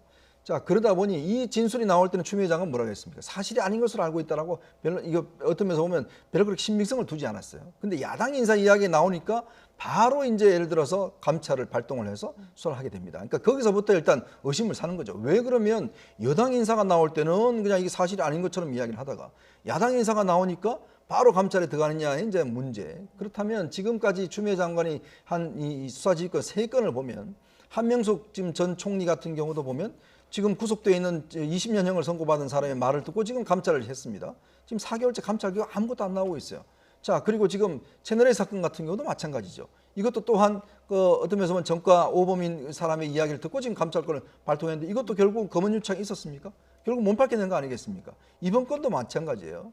자, 그러다 보니 지금 이제 그 윤 총장 이야기가 아니 그러면 이걸 뭔가 발동을 수사지휘권을 하려면 뭔가 확실한 근거라든 이런 것들이 있어야 되는데 지금 그쪽 사람 지금 구속되어 있는 사람은 왜냐하면 자기는 구속되어 있는 사람 입장에서 보면 어떻게 하든지 자기의 형량을 줄이려고 할 거 아니겠습니까? 이해 당사자란 말이에요. 그 사람의 말만 믿고 지금 검찰총장의 지휘권을 박탈한 겁니다. 이게 있을 수 있냐는 문제 하나가 하고 또 하나의 문제는 자, 추미애 장관이 올해 1월 달에 취임을 하면서 남부지검에는 증권합동수사본부라고 있습니다. 이게 증권범죄를 주로 수사하는 본부예요. 그걸 해체시켜버렸어요. 그때 윤석열 총장이 뭐라고 그러냐면 이것만은 해체시켜서 하지 말라고 이야기를 했습니다. 그럼에도 불구하고 필요 없다라고 해서 해체시켜버렸어요. 자, 지난 9월 달에 이 수사를 담당하고 있는 부장검사들에 대해서 이 사람들은 지금 수사 연속성이 필요하니 제발 이번 인사에는 포함시키지 말아달라 했음에도 불구하고 인사는 다른 데로 보냈습니다. 자, 아까 이야기했듯이 왜 수사가 지지부진하냐. 자, 그 근본 원인이 어디 있겠습니까? 아니 수사하고 있는 수사팀을 해체해버리고 그다음에 수사하고 있는 부장검사들을 딴 데로 보내버리고 이러면서 지금 수사의 속도가 나겠습니까? 그리고 어떤 면에서 보면 이 범인들은 진술을 계속 바꿉니다. 자, 그러면 검찰 입장에서는 어떻게 수사를 하겠습니까? 또 지검장도 5월 달에 바뀌었어요. 이번에 또 박순철 지검장이 왔습니다. 이 박순철 지검장이요. 금융학 박사예요. 근데 이분이 지금 그만뒀지 않습니까? 그러니까 결국은 이 수사가 지지부진하고 안 된 이유가 도대체 어디에 있는지 그러니까 추 장관 자신의 지금 책임에 대해서는 한마디의 책임을 짓고 있지 않으면서 모든 걸 다 윤 총장 잘못이다? 이렇게 하니 이거 어떤 면에서 보면 상당히 적절성이 없다라는 주장이 나오고 있는 것이죠. 예. 여당 추미애 장관의 이제 이 수사지휘권 발동의 또 하나의 요인은 사실은 뭐 야당 정치인의 어떤 그 부분도 분명히 존재를 할 거예요. 그렇지만 더 중요한 것은 사실상 검사들의 향응입니다. 1천만 원이라는 어떤 우리가 생각하기에 굉장히 규모가 큰 부분의 어떤 향응을 받고 이게 어떻게 보면 이 공무원들이 검사들이 다 이렇게 그런 것처럼 이렇게 돼버리는데 이게 만약 사실이라면 검찰의 기강이 완전히 무너지는 거죠. 그리고 검찰 자체가 이런 오욕에 빠져들 수 있는 것이고 그것의 책임이 궁극적으로는 법무부 장관에 있다고 한다면 이 부분에 대해서는 철저하게 수사를 하고 조사를 하고 다시 이런 재발이 방지되지 말아야 되는 이게 이제 검찰 개혁과 연동이 돼 있는 부분이 있기 때문에 아마 좀 더 민감하게 이제 작동이 된 것 같아요. 그런데 우리가 이 부분도 사실은 검찰총장 같은 경우도 이러한 사안들 지금 뭐 우리가 검찰 개혁이라는 얘기가 너무 많이 돌고 있는데 이러한 부분에서 검사들의 어떤 이런 행태 이런 거는 사회적으로 이제 더 이상은 용인받기 어려운 부분이 있는 거거든요. 그런 부분을 지금 추미애 장관이 파고들었다 뭐 이렇게 생각을 할 수가 있는 거죠. 그러니까 그 주장이 맞다면 그러면 특임 검사를 임명해야죠. 예를 들어서 검찰 내 이런 검사들의 비리 같은 그동안 특임 검사를 임명해서 수사를 해왔지 않습니까? 근데 이 수사를 지금 어떻게 하면 이거 왜 그러면 이 사람들이 총장과 무슨 관계가 있겠습니까? 근데 총장이 지휘권을 박탈했어요. 이 이유로. 그러니까 이 검사들이 총장에 뭐 직접적인 관련이 있다라면 모르겠습니다만, 증거가 있으면 모르겠습니다만, 이게 수사 지휘권을 박탈할 이유가 안 된다는 거거든요. 그렇다면 윤 총장은 바로 이 보고를 받자마자 수사 지휘를 했다는 거 아니겠습니까? 근데 지금 보면 이 수사를 어디서 하고 있냐? 남부지검에서 하고 있어요. 지금 남부지검이 당사자는 남부지검에서 하고 있어요. 말이 안 되지 않습니까? 그렇다면 추미애 장관이 만약에 이 사건의 심각성을 했다라면 특임검사를 임명해서 하도록 해야죠, 수사를. 근데 이 문제는 검찰총장의 수사 지휘권을 박탈해버리고 남부지검에 맡겼어요. 이게 말이 되는 소리입니까? 예. 근데 이제 오늘 또 대검 국감 시작 직전에 이 라임 사건의 수사 책임자, 말씀하셨듯이 박순철 서울 남부지검장이 전격적으로 사의를 표명했습니다. 그러면서도 남긴 그 말이 또 의미심장한데, 정치가 검찰을 덮어버렸다. 정치가 어떻게 검찰을 보십니까? 덮어버렸다. 굉장히 의미하는 부분이 큰 것 같아요. 예. 왜 이분이 이렇게 얘기를 했는지, 저는 과거 한 1년 전 이제 인사청문회 때 보면 야당 의원들이 검찰총장 윤 총장에 대해서 엄청나게 이제 세게 이 검증을 합니다. 그러면서 예. 이제 부인이나 장모에 대한 얘기를 거론을, 장전 의원 같은 경우 굉장히 적극적으로 했죠. 근데 지금은 또 완전히 180도 바뀌어가지고 보호를 하는 입장. 이게 이제 이 분의 생각에는 정치가 실질적으로 검찰한테 엄청나게 이 부담을 많이 주고 있다, 이렇게 이제 받아들였던 것 같아요. 그래서 정치가 검찰을 덮었다, 이런 표현을 쓴 것 같은데, 직접적으로는 저는 뭐 아마 추미애 장관이 이런 식으로 수사 지휘권을 발동한 부분에 대한 어떤 반발, 뭐 이렇게 해석할 수가 있을 것 같아요. 그런데 저는 이 부분은 이분이 8월 달에 부임을 했다는 거잖아요. 그러니까 사실은 어느 정도 2개월 정도뿐이 안 됐기 때문에 책임을 얼마나 가져야 되는지 그거 부분은 좀 논란이 있을 수가 있겠어요. 그런데 2개월이면 어느 정도 이제 그 파악하는 시간으로서는 충분하지 않나 싶은데, 문제는 아까 말씀드린 대로 검사들의 어떤 향후 문제라든가 그다음에 야당 정치인이 반부패 부장이나 차장, 이렇게 우리가 절차라는 게 있잖아요. 그 예. 절차를 이제 밟고 가야 되는데, 그 자체가 바로 검찰총장에게 넘어가고, 검찰총장은 이게 우리 식구 감싸기로 비춰질 수 있으니 빨리 하라, 이렇게만 이제 실질적으로 얘기를 했지만, 그 안에서 어떤 일들이 벌어지고 있는지는 사실은 우리가 잘 몰랐던 거 아니에요. 그런데 반면에 이제 뭐 여당 의원 같은 경우는 수사 과정들이 어느 정도 나오는, 그러니까 본인은 그런 거를 뭐 알린 적이 없다, 이것이 이제 다른 사람에 의해서 나간 것이다라고 얘기를 하지만, 이런 차별적인 어떤 현상이 벌어진 부분에 대해서는 충분히 오해 소지가 있을 수 있다, 이렇게 보는 거죠. 예. 결국 이제 여야의 인사들이 다 관여된 사건이지 않습니까? 이제 그렇다 보니 이 사건이 어떤 면에서 보면 장관은 일단 정무직이고 여당 대표 출신 아니겠어요? 그렇다면 더욱이 이 사건에 있어서 중립성을 유지를 해야 하는 게 수사에 또 오해를 사지 않는데, 문제는 추미애 장관의 태도가 보면 처음부터 강기정 전 정무수석 나올 때는 이거 뭐 사실이 아니다. 그다음에 옵티머스 사건 같은 경우에 문건이 그 청와대 관련자 등등 문건이 나왔는데 허위 문건으로 알고 있다. 이렇게 하면서 수사를 축소하는 데 하다가 갑자기 구속되어 있는 사람이 이 옥중 서신을 통해서 야당 인사도 있다, 검사도 있다, 이러니까 이제 그냥 바로 감찰 들어가고 뭐 수사를 하고 이러니까 어떤 면에서 보면 이게 편파적이다라는 느낄 수밖에 없는 상황에서 지금 박순철 지금 검사장도 아니 본인이 아무리 수사를 잘해봤자 이 사건은 그럼 잘해도 못해도 문제, 이렇게 되다 보니 이게 너무나 정치적인 이제 상황이 돼버린 거죠. 예. 결국은 또 여기에 추미애 장관이 수사 지휘권을 발동을 해버리니, 그러니까 본인 입장에서 보면 어떤 면에서 검사라는 거는 정말 수사를 제대로 해서 원칙에 따라서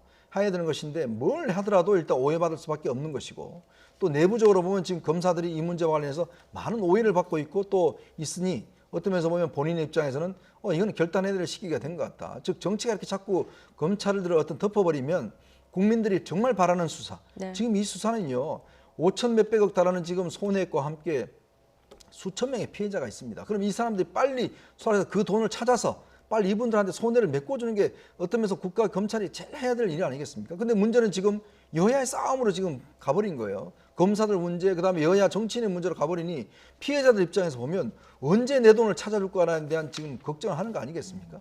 바로 그런 문제 때문에 이분이 한 것이고, 사실은 이분은요 금융수사의 전문가입니다. 금융학 박사예요. 예. 근데 그럼에도 불구하고 이렇게 나갔다는 것은 앞으로 수사가 제가 볼 때는 산으로 갈 가능성도 있다고 봅니다. 그렇군요. 윤 총장의 작심 발언 또 여기서 그치지 않았습니다. 추 장관의 검찰 인사에 대해서도 노골적이다라는 표현까지 써가면서 비판을 했는데 지금까지 확인되지 않았던 검찰 인사의 내막까지도 샅샅이 공개를 했습니다. 어떻게 보셨습니까? 이게 위법 부당하다 예. 이 표현으로 이제 정확하게 자기의 의사를 표현한 것 같아요. 그러니까 법조계라든가 검사들은 이런 인사에 대해서 받아들일 수 없다는 것이죠. 통상해서 이 법무부에서 리스트를 만들고 그것이 이제 검찰에 와가지고 어느 정도 선택이 돼가지고 이제 결과적으로 대통령한테 가서 추인을 받는 이런 과정이었던 건데 법무부에서 모든 것들이 사실상 거기서 다 만들어졌고 본인 들어오라 그래서 다 갔더니 이미 리스트는 다 있었더라. 그러니까 기존의 어떤 인사 관행과 굉장히 달랐던 것에 대한 어떤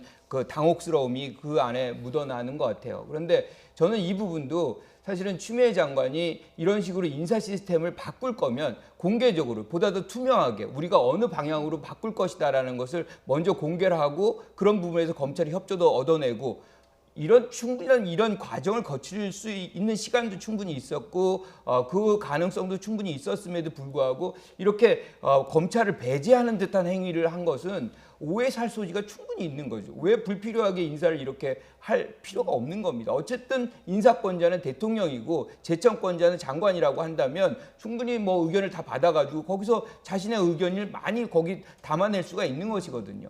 그러니까 이때부터가 사실은 윤석열 총장과의 갈등이 생긴 것이다라고 해도 과언이 아닌 것입니다. 그래서 예.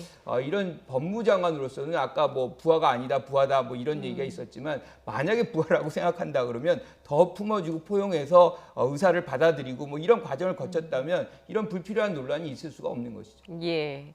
어떻습니까? 검찰 인사에 대한 비판에 대해서는 어떻게 그러니까 보셨습니까? 추미애 장관이 이 문제에 대해서 딱 한마디로 이야기했죠. 예. 4명을 거역했다. 이런 이야기를 했지 않습니까? 검찰 정보에 따르면 검사들에 대한 인사는 검찰총장과 법무부 장관이 협의하도록 되어 있습니다. 근데 지금 추미애 장관은 협의는 합의하는 게 아니다. 내가 그냥 하면 되는 거다라고 이야기를 한 거예요. 근데 그동안 관례를 보면 검찰국, 법무부 검찰국과 그다음에 대검 같은 경우에 이제 어떤 인사, 왜냐하면 검사들의 어떤 사건에 대한 이런 것들은 법무부 검찰국에서도 하지만 검찰총장이 많이 알고 있겠죠. 특히 간부들에 대해서는. 그러면 의견을 이야기를 하면 법무부 장관이 그 의견을 수렴해서 결국 이제 결정을 해서 대통령한테 제청을 해서 검사는 대통령이 임명하는 겁니다. 자, 그렇게 해 왔는데 문제는 검찰총장을 형식적으로 와서 이야기를 해놔놓고 다 정해놔놓고 명단 달라니까 청와대 가서 물어보라고 그러고 청와대는 무슨 소리냐 우리가 왜 그 명단 갖고 있냐 이야기를 하고 그런 면에서 보면 처음부터 이게 했고 나중에 이제 그걸 하니까 결국 4명을 거역했다라고 이제 이야기를 하지 않습니까? 그러니까 어떤 면에서 보면 그동안의 룰을 깬 거지요. 그러면 이 룰이 있었던 이유가 있습니다. 그 이유는 뭐냐면 제가 아까 누누이 말씀드렸지만 다른 조직과는 달리 검찰은 기소권을 가지고 있는 조직이고 중립성이 중요한 조직이기 때문에 그만큼 검찰총장의 의견을 많이 반영하고 수렴했던 거거든요. 예. 그러면 예를 들어서 이런 식으로 할 거면 검찰총장 필요 없죠. 지금 미국같이 검찰총장 법무장관 겸임하면 됩니다. 그렇게 겸임해서 수하면 되는 거예요. 그렇게 시스템 바꿔야 돼요. 그러면 아예 그렇게 이야기를 하든지 그러면 현 시스템이 있는데 현 시스템에서 하려면 충분히 해야 되는데 본인은 지금 검찰총장을 거의 겸임한 것처럼 하다 보니 이런 인사에 대한 불만들이 나온 게 아닌가 그런 생각이 듭니다. 예. 자, 윤 총장 과거에는 자신을 응원하던 여권 인사들이 이제는 맹렬히 공격하는 것을 두고도 심경을 밝혔습니다. 직접 들어보시죠. 특검 끝나면은 이제 대전고검에 잠시 복귀했다가 검사를 그만두려는 생각을 했습니다. 제가 시험이 늦게 돼서 다른 동기들보다 나이도 좀 있고 하기 때문에 제가 하여튼 그 검사 생활을 겪으면서 참 부질없다는 생각을 많이 사실 했었습니다.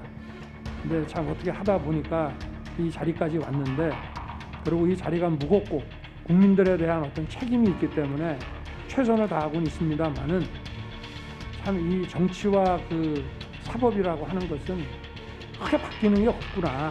그리고 내가 왜 그렇게 그냥 편하게 살지 이렇게 개인적으로 이렇게 살아왔는지에 대한 그런 생각도 많이 듭니다. 솔직한 말씀이.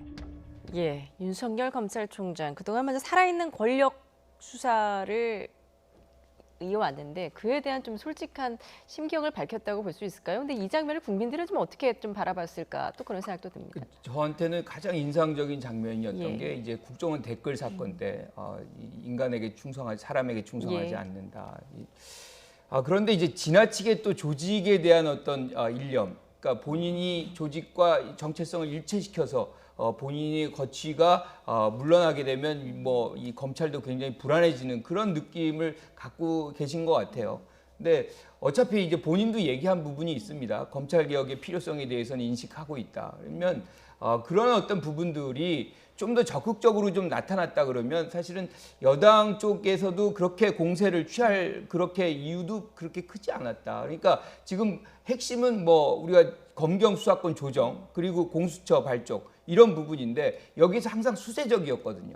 그러니까 검찰의 어떤 기득권이 빠져나가는 것에 대해서 굉장히 우려하는 것은 이해를 하지만 어차피 정책 방향이 이렇게 이 정권에 의해서 잡혀갔거든요. 예. 그렇다 그러면 하나의 어떤 행정부의 일부로서 생각한다면 그 부분에 대해서 정책적인 차원에서 협조도 하고 그런 노력을 더 했다 그러면 저는 이런 상황까지 오지 않았을 수도 있겠다. 그리고 추미애 장관도 이렇게 몰아붙일 명분이 별로 없는 거죠. 예. 어떻게 보셨습니까? 근데 결국 저는 제도적인 어떤 그런 문제보다는 결국 조국 사태가 출발점이 된 것 같아요. 왜 우리 편을 수사하느냐. 이제 이 문제부터 시작해서 결국은 이제 윤 총장에 대한 여권의 신뢰관계가 완전히 이제 깨지면서 나타난 거 아니겠습니까? 사실 공수처 문제 내는 거는 국회에서 결정하면 되는 문제입니다. 어떤 면에서 보면 검찰이 거부할 수 없는 문제거든요. 그리고 이미 그쪽에서 법을 만들어서 시행을 하면 되니까 이제 그런 것들에 대한 것들은 제가 볼 때는 그냥 겉면이고 실제로는 왜 우리 편 수사하느냐. 왜 우리 편 잡고 또 꼬치수고 하느냐.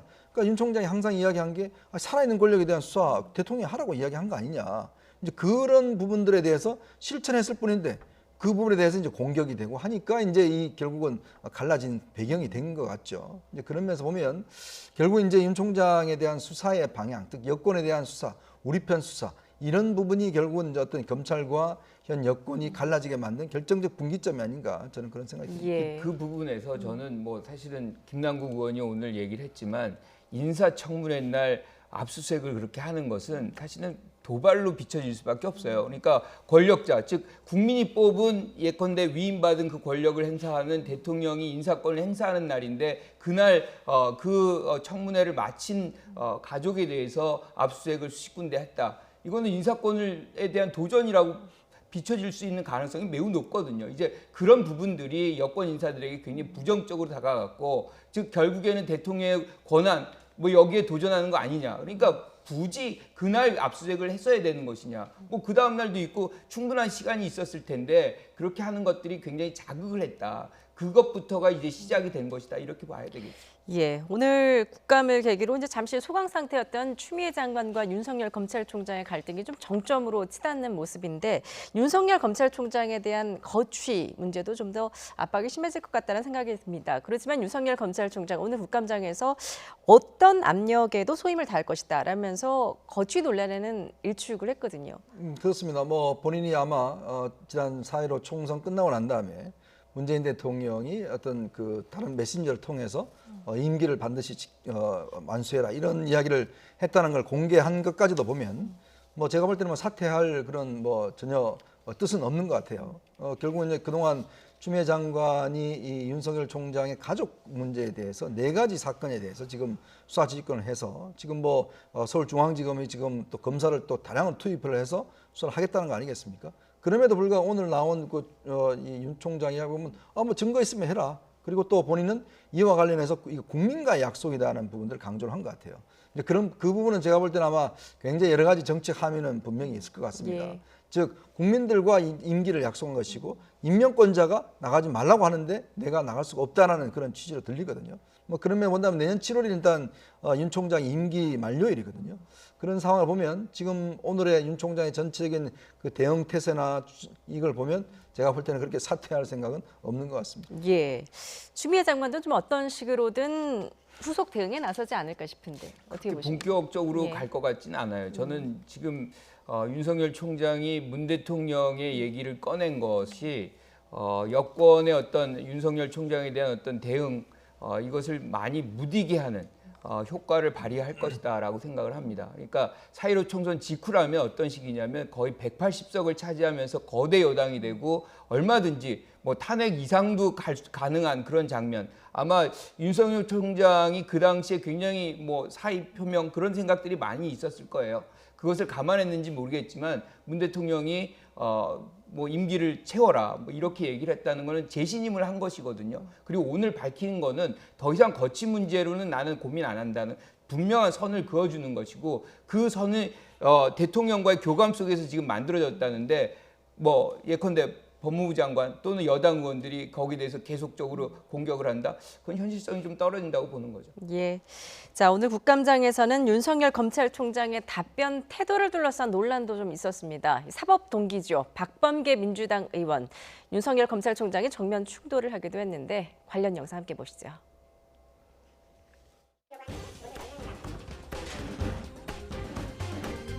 도대체 무슨 근거로 저는 도저히 이해할 수가 없고 중상모략이라는 단어는 제가 쓸 수 있는 가장 점잖은 단어라고 저는 생각합니다. 청와대 연락해서 받아보시고 거기 의견 달아서 보내주세요 이러더라고요. 청와대에서는 펄쩍 뛰죠. 검찰총장은 법무부 장관의 부하가 아닙니다. 지금 증인의 답변 태도가 묻는 말에만 답을 해야 되는데 하나를 물으면은 10개를 답을 합니다. 추미애 장관 같은 경우에는 야당 의원이 장관님 불러도 쳐다보지도 않아요. 야당 의원이 지적하면 소설 쓰시네? 그 다음에 27번이라고 빡 질렀죠. 자, 여기에 비해서 윤석열 총장은 똑바로 앉으세요. 똑바로 앉더라고요. 추미애 장관보다는 한 30배 정도 예의가 바르게 답변하고 있다고 생각해요.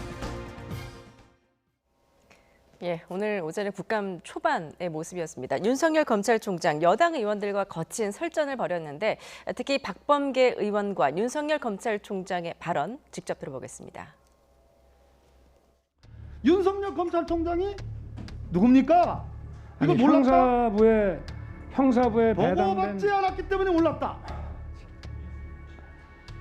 아니 이 사건이 총장님 자세를 똑바로 해주세요. 네. 수감기관입니다. 네네. 너무나 우리 윤석열 총장 탄하는 어느 의원이 느낄 때 선택적 정의라고 생각합니다. 저는 그렇게 생각하지 않습니다. 그리고 삼성 수사 철저하게 했습니다. 안타깝게도 윤석열이 갖고 있는 정의감, 공정심 이 부분에 대한 의심을 갖게 되었습니다. 그것도 선택적 의심 아니십니까? 과거에는 안 그러셨지 않습니까? 예, 선택적 정의가 아니냐라는 공격에 선택적 의심 아니십니까? 라면서 한치도 물러서지 않았습니다. 어떻게 그렇죠. 보십니까? 과거에는 그러지 않았지 않습니까? 예. 거기다가 이제 여기서 쓸 수 있는 단어인지 모르겠지만 패 어떻게 한다. 아, 이게 지금 피감기관의 장이 국민의 대표 앞에서 이제 하는 태도입니다. 그러니까 아무리 검찰총장이라 그래도 지금 국회의원들은 그냥 국회의원이 아니라 국민의 대표로서 물어보는 것이거든요. 그런데 저런 태도를 한다는 것, 뭐 비단 지금 윤석열 총장뿐이 아니죠. 추미애 장관 같은 경우는 더하죠. 무슨 소설 쓰네 뭐 등등의. 자, 그러면 왜 이분들이 이렇게 이런 험한 말들을 국민의 대표 앞에서 할 수 있나? 다른 장관들도 다 그러나? 그러면 그렇지는 않거든요. 이게 권력기관이기 때문에 이러는 거거든요. 그러니까 권력기관, 한국의 권력기관의 장들이 이렇게 국민 대표 앞에서 도발적인 언사들을 이어간다는 것 자체는 사실은 국민을 그만큼 무시한다는 것으로 해석해도 과언이 아닙니다. 그래서 지금 어떤 형태로든 국감이 시간이고 그런 장소에서 저런 태도를 보이는 건 매우 부적절하다 이렇게 생각합니다. 예, 매우 부적절했다. 하지만 야당은 이제 윤 총장의 태도가 앞서 국감을 치른 추 장관보다는 낫다라면서 지원 사격을 하기도 했는데 어떻게 보셨습니까? 그렇죠. 뭐 추 장관이야 불러도 대답 없는 추 장관. 그리고 소설 쓴다라고 했던 예. 이런 것보다는 사실은 뭐 따박따박 이야기에 대해서 지금 정면 대응을 했잖아요. 뭐 저는 아마 박범계 의원이 의문의 일패를 당한 게 아닌가 싶은데 결국은 뭐 예전에는 안 그랬지 않습니까? 이거 사실 두 사람 관계가 사법시험 연수원 동기예요. 근데 이제 윤석열 총장이 9년 만에 사법시험이 됐기 때문에 한참 형이죠.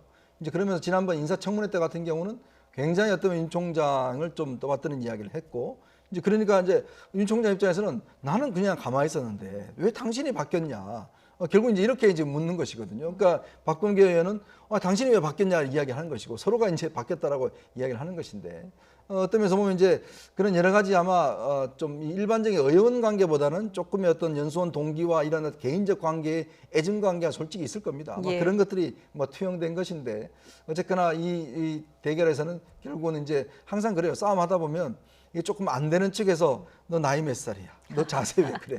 이야기부터 하거든요. 예. 뭐 그런 걸 따져보면 일단은 박범계 의원이 일패를 당한 게 아닌가 저는 그렇게 봅니다. 예, 박범계 의원의 의문에 일패를 당한 게 아닌가.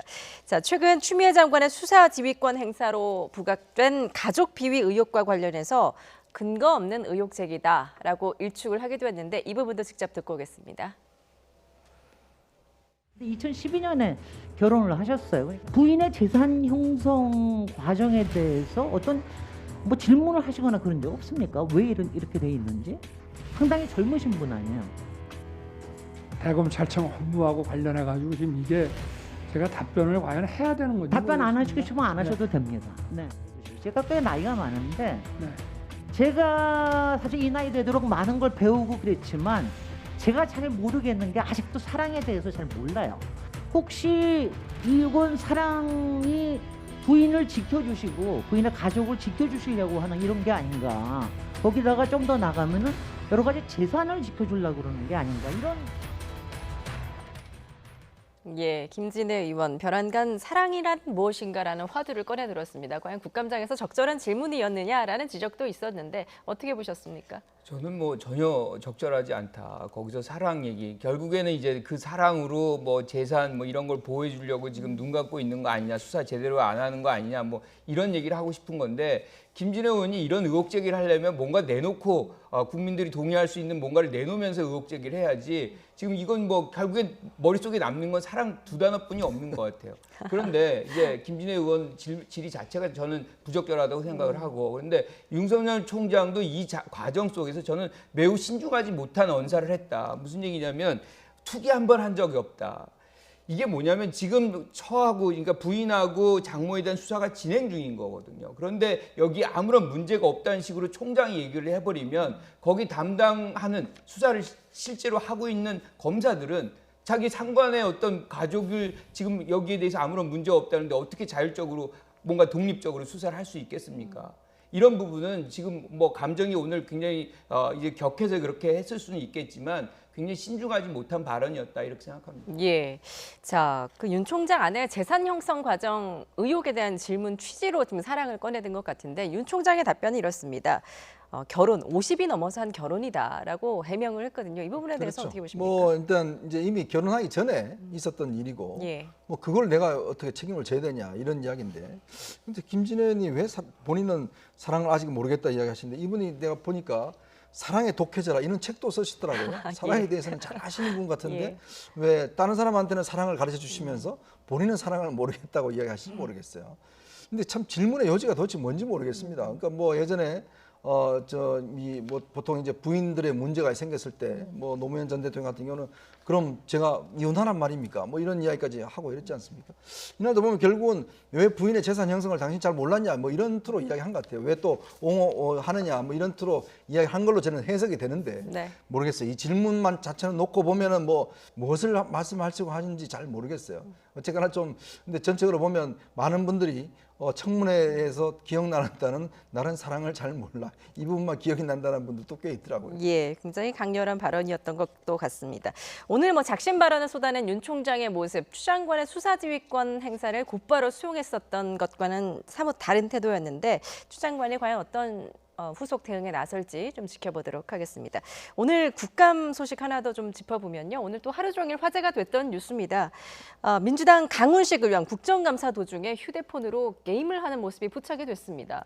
굉장히 부적절한 처신이었죠. 그럼요. 그리고 그 장소가 뭐냐 원전 이제 감사원 결과를 이제 갖고서 여야 간의 논쟁이 치열하게 이루어지고 있는 그런 장면이었는데 거기에서 게임을 한다는 거는 뭐 상식적으로 국민들이 어떻게 그걸 상상을 할 수가 있겠습니까? 이거는 엄청난 직무 위기인 것이고 국민들에게 엄청난 상처를 준 것이다 이렇게 생각을 하고요. 이게 게임이라는 게 왜냐하면 2017년에 또 한 번 그런 사건이 있었더라고요. 그러니까 이게 중독성이 굉장히 있는 거구나. 그래서 국회의원도 여기서 자유롭지 못하는구나라는 어떤 그런 상황을 한번 생각을 해봤습니다. 예, 강훈식 의원 그런데 이게 이번이 처음이 아니라면서요? 그렇죠. 3년 전에도 네. 같은 그러니까 이게 예. 한 번이면 뭐 실수다 이야기할 수 있는데 네. 이게 반복되면요 이게 습관이다라고 이야기할 수 있지 않겠습니까? 더군다나요 강훈식 의원은 정말 촉망받는 지금 재선 의원이에요. 젊은 의원이고 또 구속 대변인도 했고 여러 가지로 어떤 면에서 보면 지금 앞으로 성장 가능성이 있는 국회의원인데 정말 치열하게 지금 이 또 장소가 보면 지금 뭐 옆에 송갑석 의원도 옆에 앉아 있는데 송갑석 의원은 뭐 야당 의원들하고 막 말싸움도 하고 왜냐면 이 원전 이 감사와 관련해서 산자부 장관을 놓고 한 이야기는 왜냐면 산자부 공무원들이 지금 그날 당시에 이 삭제하는 해서 그걸 지금 추궁하는 거 아니겠습니까? 네. 굉장히 중요한 문제를 지금 다루고 있는 국감장에서 글쎄요 이걸 지금 뭐 자기 이야기만 하고 그냥 남 이야기는 별로 듣지 않는 건지 모르겠지만 어쨌거나 정말 이 재선 의원이고 또 촉망 많은 젊은 의원이 좀 더 치열하게 좀 더 어떤 적극적으로 해준다라면 정말 국민들이 박수를 보낼 텐데 근데 그 자리에서 저렇게 게임을 저렇게 몰래 하고 있으니 참 이 어린이들이나 뭐 젊은 사람들이 저렇게 게임하는 걸 어떻게 뭐라고 할 수가 있겠습니까? 저희 국회의원들이 뻐젓이 비에 더군다나 지금 기자들이 다도 보고 있는 상황에서 저렇게 한다는 거 네. 글쎄요 참 말이 안 나옵니다. 예, 좀 이해가 가지 않는 행동이었는데요. 강훈식 의원 두말할 여지 없이 잘못한 일이었다. 죄송하다라고 사과를 하게 됐습니다. 오늘은 윤석열 검찰총장을 상대로 한 국정감사 내용 집중적으로 살펴봤습니다. 오늘 두 분과는 여기서 인사드리겠습니다. 김관옥 계명대 교수, 이현정 문화일보 논설위원이었습니다. 잘 들었습니다.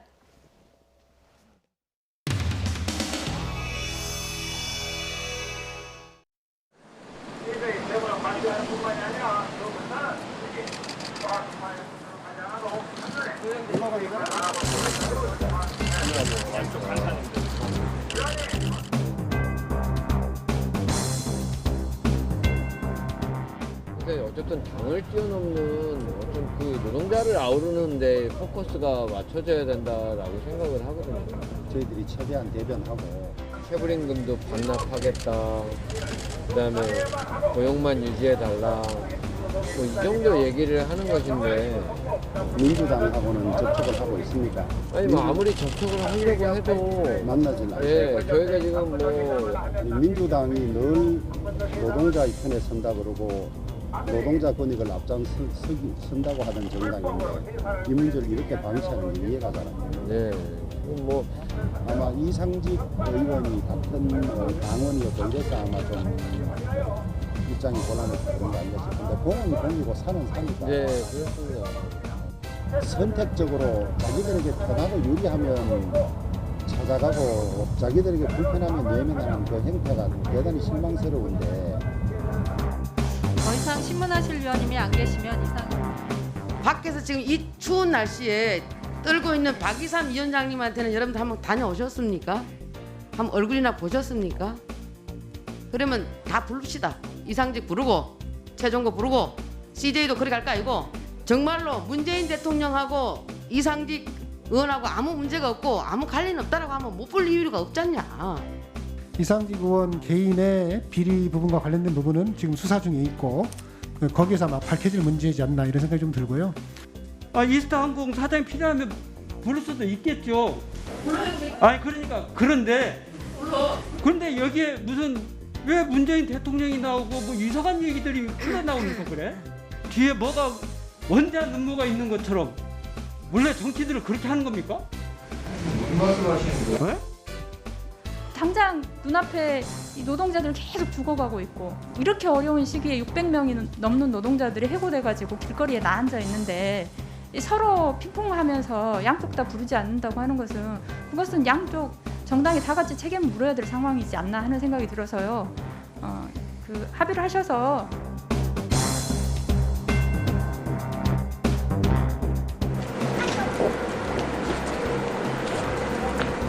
전체적인 모습을 잠깐 보시겠습니다. 이동하고. 네네네.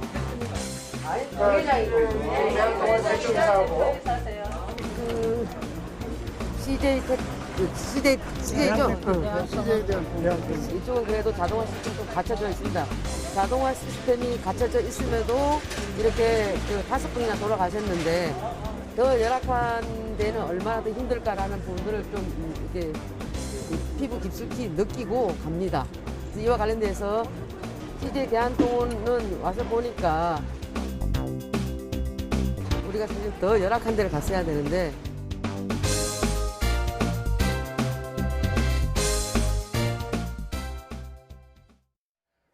경기도 남양주 오나무배에 있는 요양원 전수검사에서 입소자와 종사자 등 34명이 코로나19에 추가로 확진됐습니다. 이에 따라 오늘 오후 1명 포함해서 이 요양원 확진자는 35명으로 늘었습니다. 남양주시는 확진자가 발생한 오나무 A 요양원 입소자와 종사자 37명을 대상으로 전수검사를 한 결과 34명이 추가 확진됐다고 밝혔습니다. YTN은 코로나19로 어려움을 겪고 있는 자영업자들의 현실을 연속 보도하고 있습니다. 오늘은 관광지의 어려움을 짚어봅니다. 외국인 관광객이 사실상 전무하다 보니 대표적인 한류 여행지에는 빈 상가가 넘쳐나고 있습니다. 김다연, 홍성욱 기자가 차례로 보도합니다. 내외국인 할 것 없이 많이 찾는 곳 가운데 하나인 경복궁입니다. 이번 상반기 방문자는 62만여 명, 지난해 같은 기간보다 75%나 줄었습니다. 창경궁과 창덕궁은 60% 이상 줄었고 덕수궁도 60% 가까이 찾는 발길이 끊겼습니다. 감소세가 상당히 컸죠. 이번에는 부산으로 가보겠습니다. 골목 곳곳에 예술작품이 설치된 감천문화마을. 지난해 처음으로 연간 관광객이 300만 명을 돌파하기도 했죠. 하지만 올해는 지난 8월까지 73만 명만 방문했습니다. 매년 100만 명 넘는 외국인이 찾는 남이섬. 지난해 8월까지는 150만 명이 몰려들었지만 올해 같은 기간엔 55만 명에 그쳤습니다. 국내 여행이 재개되면 가장 가고 싶은 곳 1위로 꼽혔던 제주도. 다른 곳과 별반 사정이 다르지 않습니다. 성산 일출봉 입장객 수는 지난해보다 73% 줄었습니다. 지난 여름 휴가철 제주 지역을 찾은 내국인이 늘어 잠깐 회복세를 보였지만 여전히 지난해보단 낮은 수치입니다. 지난 3월부터 넉 달 동안 한국에 들어온 외국인 관광객은 5만 2천여 명, 지난해 같은 기간보다 99%나 떨어졌습니다. 그렇다면 한류 메카 1번지 명동의 상황은 어떨까요? 홍성욱 기자가 취재했습니다. 이곳은 한류의 메카 서울 명동입니다. 이곳 역시 코로나19 직격탄을 맞았습니다. 상가는 대부분 문을 닫았고 사람들의 발길이 뚝 끊겨 거리에는 적막감이 감돕니다. 셔터를 내린 상점이 즐비하고 어김없이 임대 안내문이 붙었습니다. 8개월 만에 다시 문을 연 상인은 청소만 하고 하루 장사를 포기했습니다. 오늘 나와서 보고 하려고 했는데 도저히 답이 안 나오네. 이렇게 문 닫아놓으신 지는 얼마나 되신 거예요? 8개월 됐더니 2월 달부터. 주변을 둘러보니 상황은 더 심각합니다. 맞붙은 4층짜리 상가 건물 2동에 영업하는 곳은 수선집과 부동산 사무소 단 2곳만 남았습니다. 노점상도 사라졌습니다. 평일 저녁인데 단 한 곳만 영업 중입니다. 장사 안 되니까 아무도 안 나와요. 저도 7개월 만에 나왔어요. 3, 4, 5, 6, 7, 8, 9 쉬다가 코로나가 조금 상황이 좀 낮은 것 같아서 나왔거든요. 유명 맛집들은 좀 다를까 가봤더니 테이블마다 텅 비었습니다. 한 팀도 못 받을 때 있고 거기다 한 팀, 2팀 하루에. 아예 없어요. 다 닫았죠. 이제 못 버틸 거려. 올해 넘으면 그만둬야지. 18년 동안 하셨는데? 아이 못해요.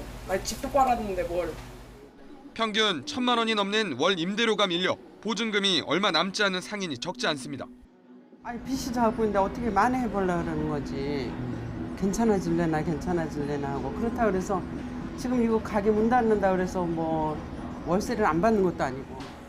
서울시가 운영하는 명동 지하 쇼핑센터. 지나는 사람은 없고 문 닫은 가게마다 임대료를 내려달라는 호소문이 붙었습니다. 이미 임대료를 50% 감면했지만 유동인구와 매출이 90% 이상 감소하면서 전체 200여 개 상점 가운데 절반 가까이 휴업 상태입니다. 일말의 그 희망을 갖고 와이 폐업은 아니지만 지금 가게 문을 닫아놓고 다른 데 가서 알바해서 여기 임대를 내고 있고 지금 그런 생각을 하고 있죠. 관광객들로 발 디딜 틈이 없던 명동은 예전의 활기찬 모습을 완전히 잃었습니다. 코로나19 이후 거리는 횡하고 상가는 문 닫고 상인들은 신음하고 있습니다. YTN 홍서욱입니다. 오늘 저녁 6시 50분쯤 중부고속도로 하행선 서청주 IC 인근에서 관광버스와 차량 석 대가 잇따라 추돌했습니다. 이 사고로 버스 운전자와 승객 등 2명이 숨지고 20명가량이 다쳐 병원으로 옮겨졌습니다. 또 사고 수습으로 중부고속도로 하행선 서청주 IC 부근에서 극심한 정체가 빚어졌습니다. 경찰은 추돌 사고로 서 있던 화물차를 버스가 들이받은 것으로 보고 정확한 경위를 조사하고 있습니다. 미 대선을 앞두고 민주당 지지자들에게 트럼프 대통령을 찍으라는 협박 이메일이 보내진 것과 관련해서 미 정보당국이 배후에 이란이 있다고 밝혔습니다. 이란이 트럼프 대통령의 낙선을 위해서 역공작을 펴고 있다는 주장인데 민주당은 편향적 발표라고 반발했습니다. 이동원 기자의 보도입니다. 미 정보당국 수장들이 대선을 10여일 앞두고 긴급 기자회견을 열어 이란과 러시아가 미 대선에 개입하고 있다고 밝혔습니다. We would like to alert the public that we have identified that two foreign actors, Iran and Russia, have taken specific actions to influence public opinion relating to our elections. 이란과 러시아가 미국 유권자의 등록 정보 일부를 확보한 사실을 확인했으며 이를 통해 가짜 정보를 퍼뜨려 혼란을 유도하고 민주주의에 대한 신뢰를 훼손하려 한다고 주장했습니다. 특히 최근 민주당 지지자들에게 보내진 협박 이메일의 배후에 이란이 있다고 주장했습니다. We have already seen Iran sending spoofed emails designed to intimidate voters, incite social unrest, and damage President Trump. 경합주인 펜실베니아와 애리조나, 플로리다의 유권자들에게 극우 단체인 프라이드 보이즈 명의로 트럼프 대통령에게 투표하라는 협박 메일이 보내졌는데 트럼프 대통령의 낙선을 바라는 이란의 역공작이라는 주장입니다. 하지만 이를 입증할 구체적인 증거가 제시되지 않은 가운데 민주당 측은 편향적인 발표라고 반발했습니다.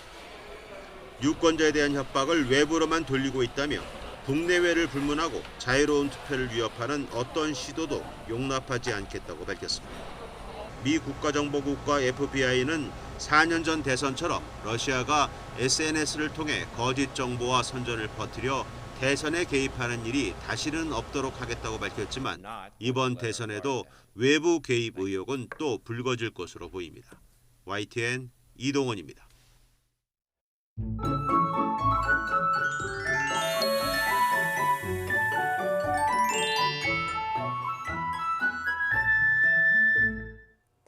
내일 출근길은 도톰한 외투를 준비하셔야겠습니다. 서리가 내린다는 절기 상강에 맞춰 가을 추위가 찾아오겠는데요.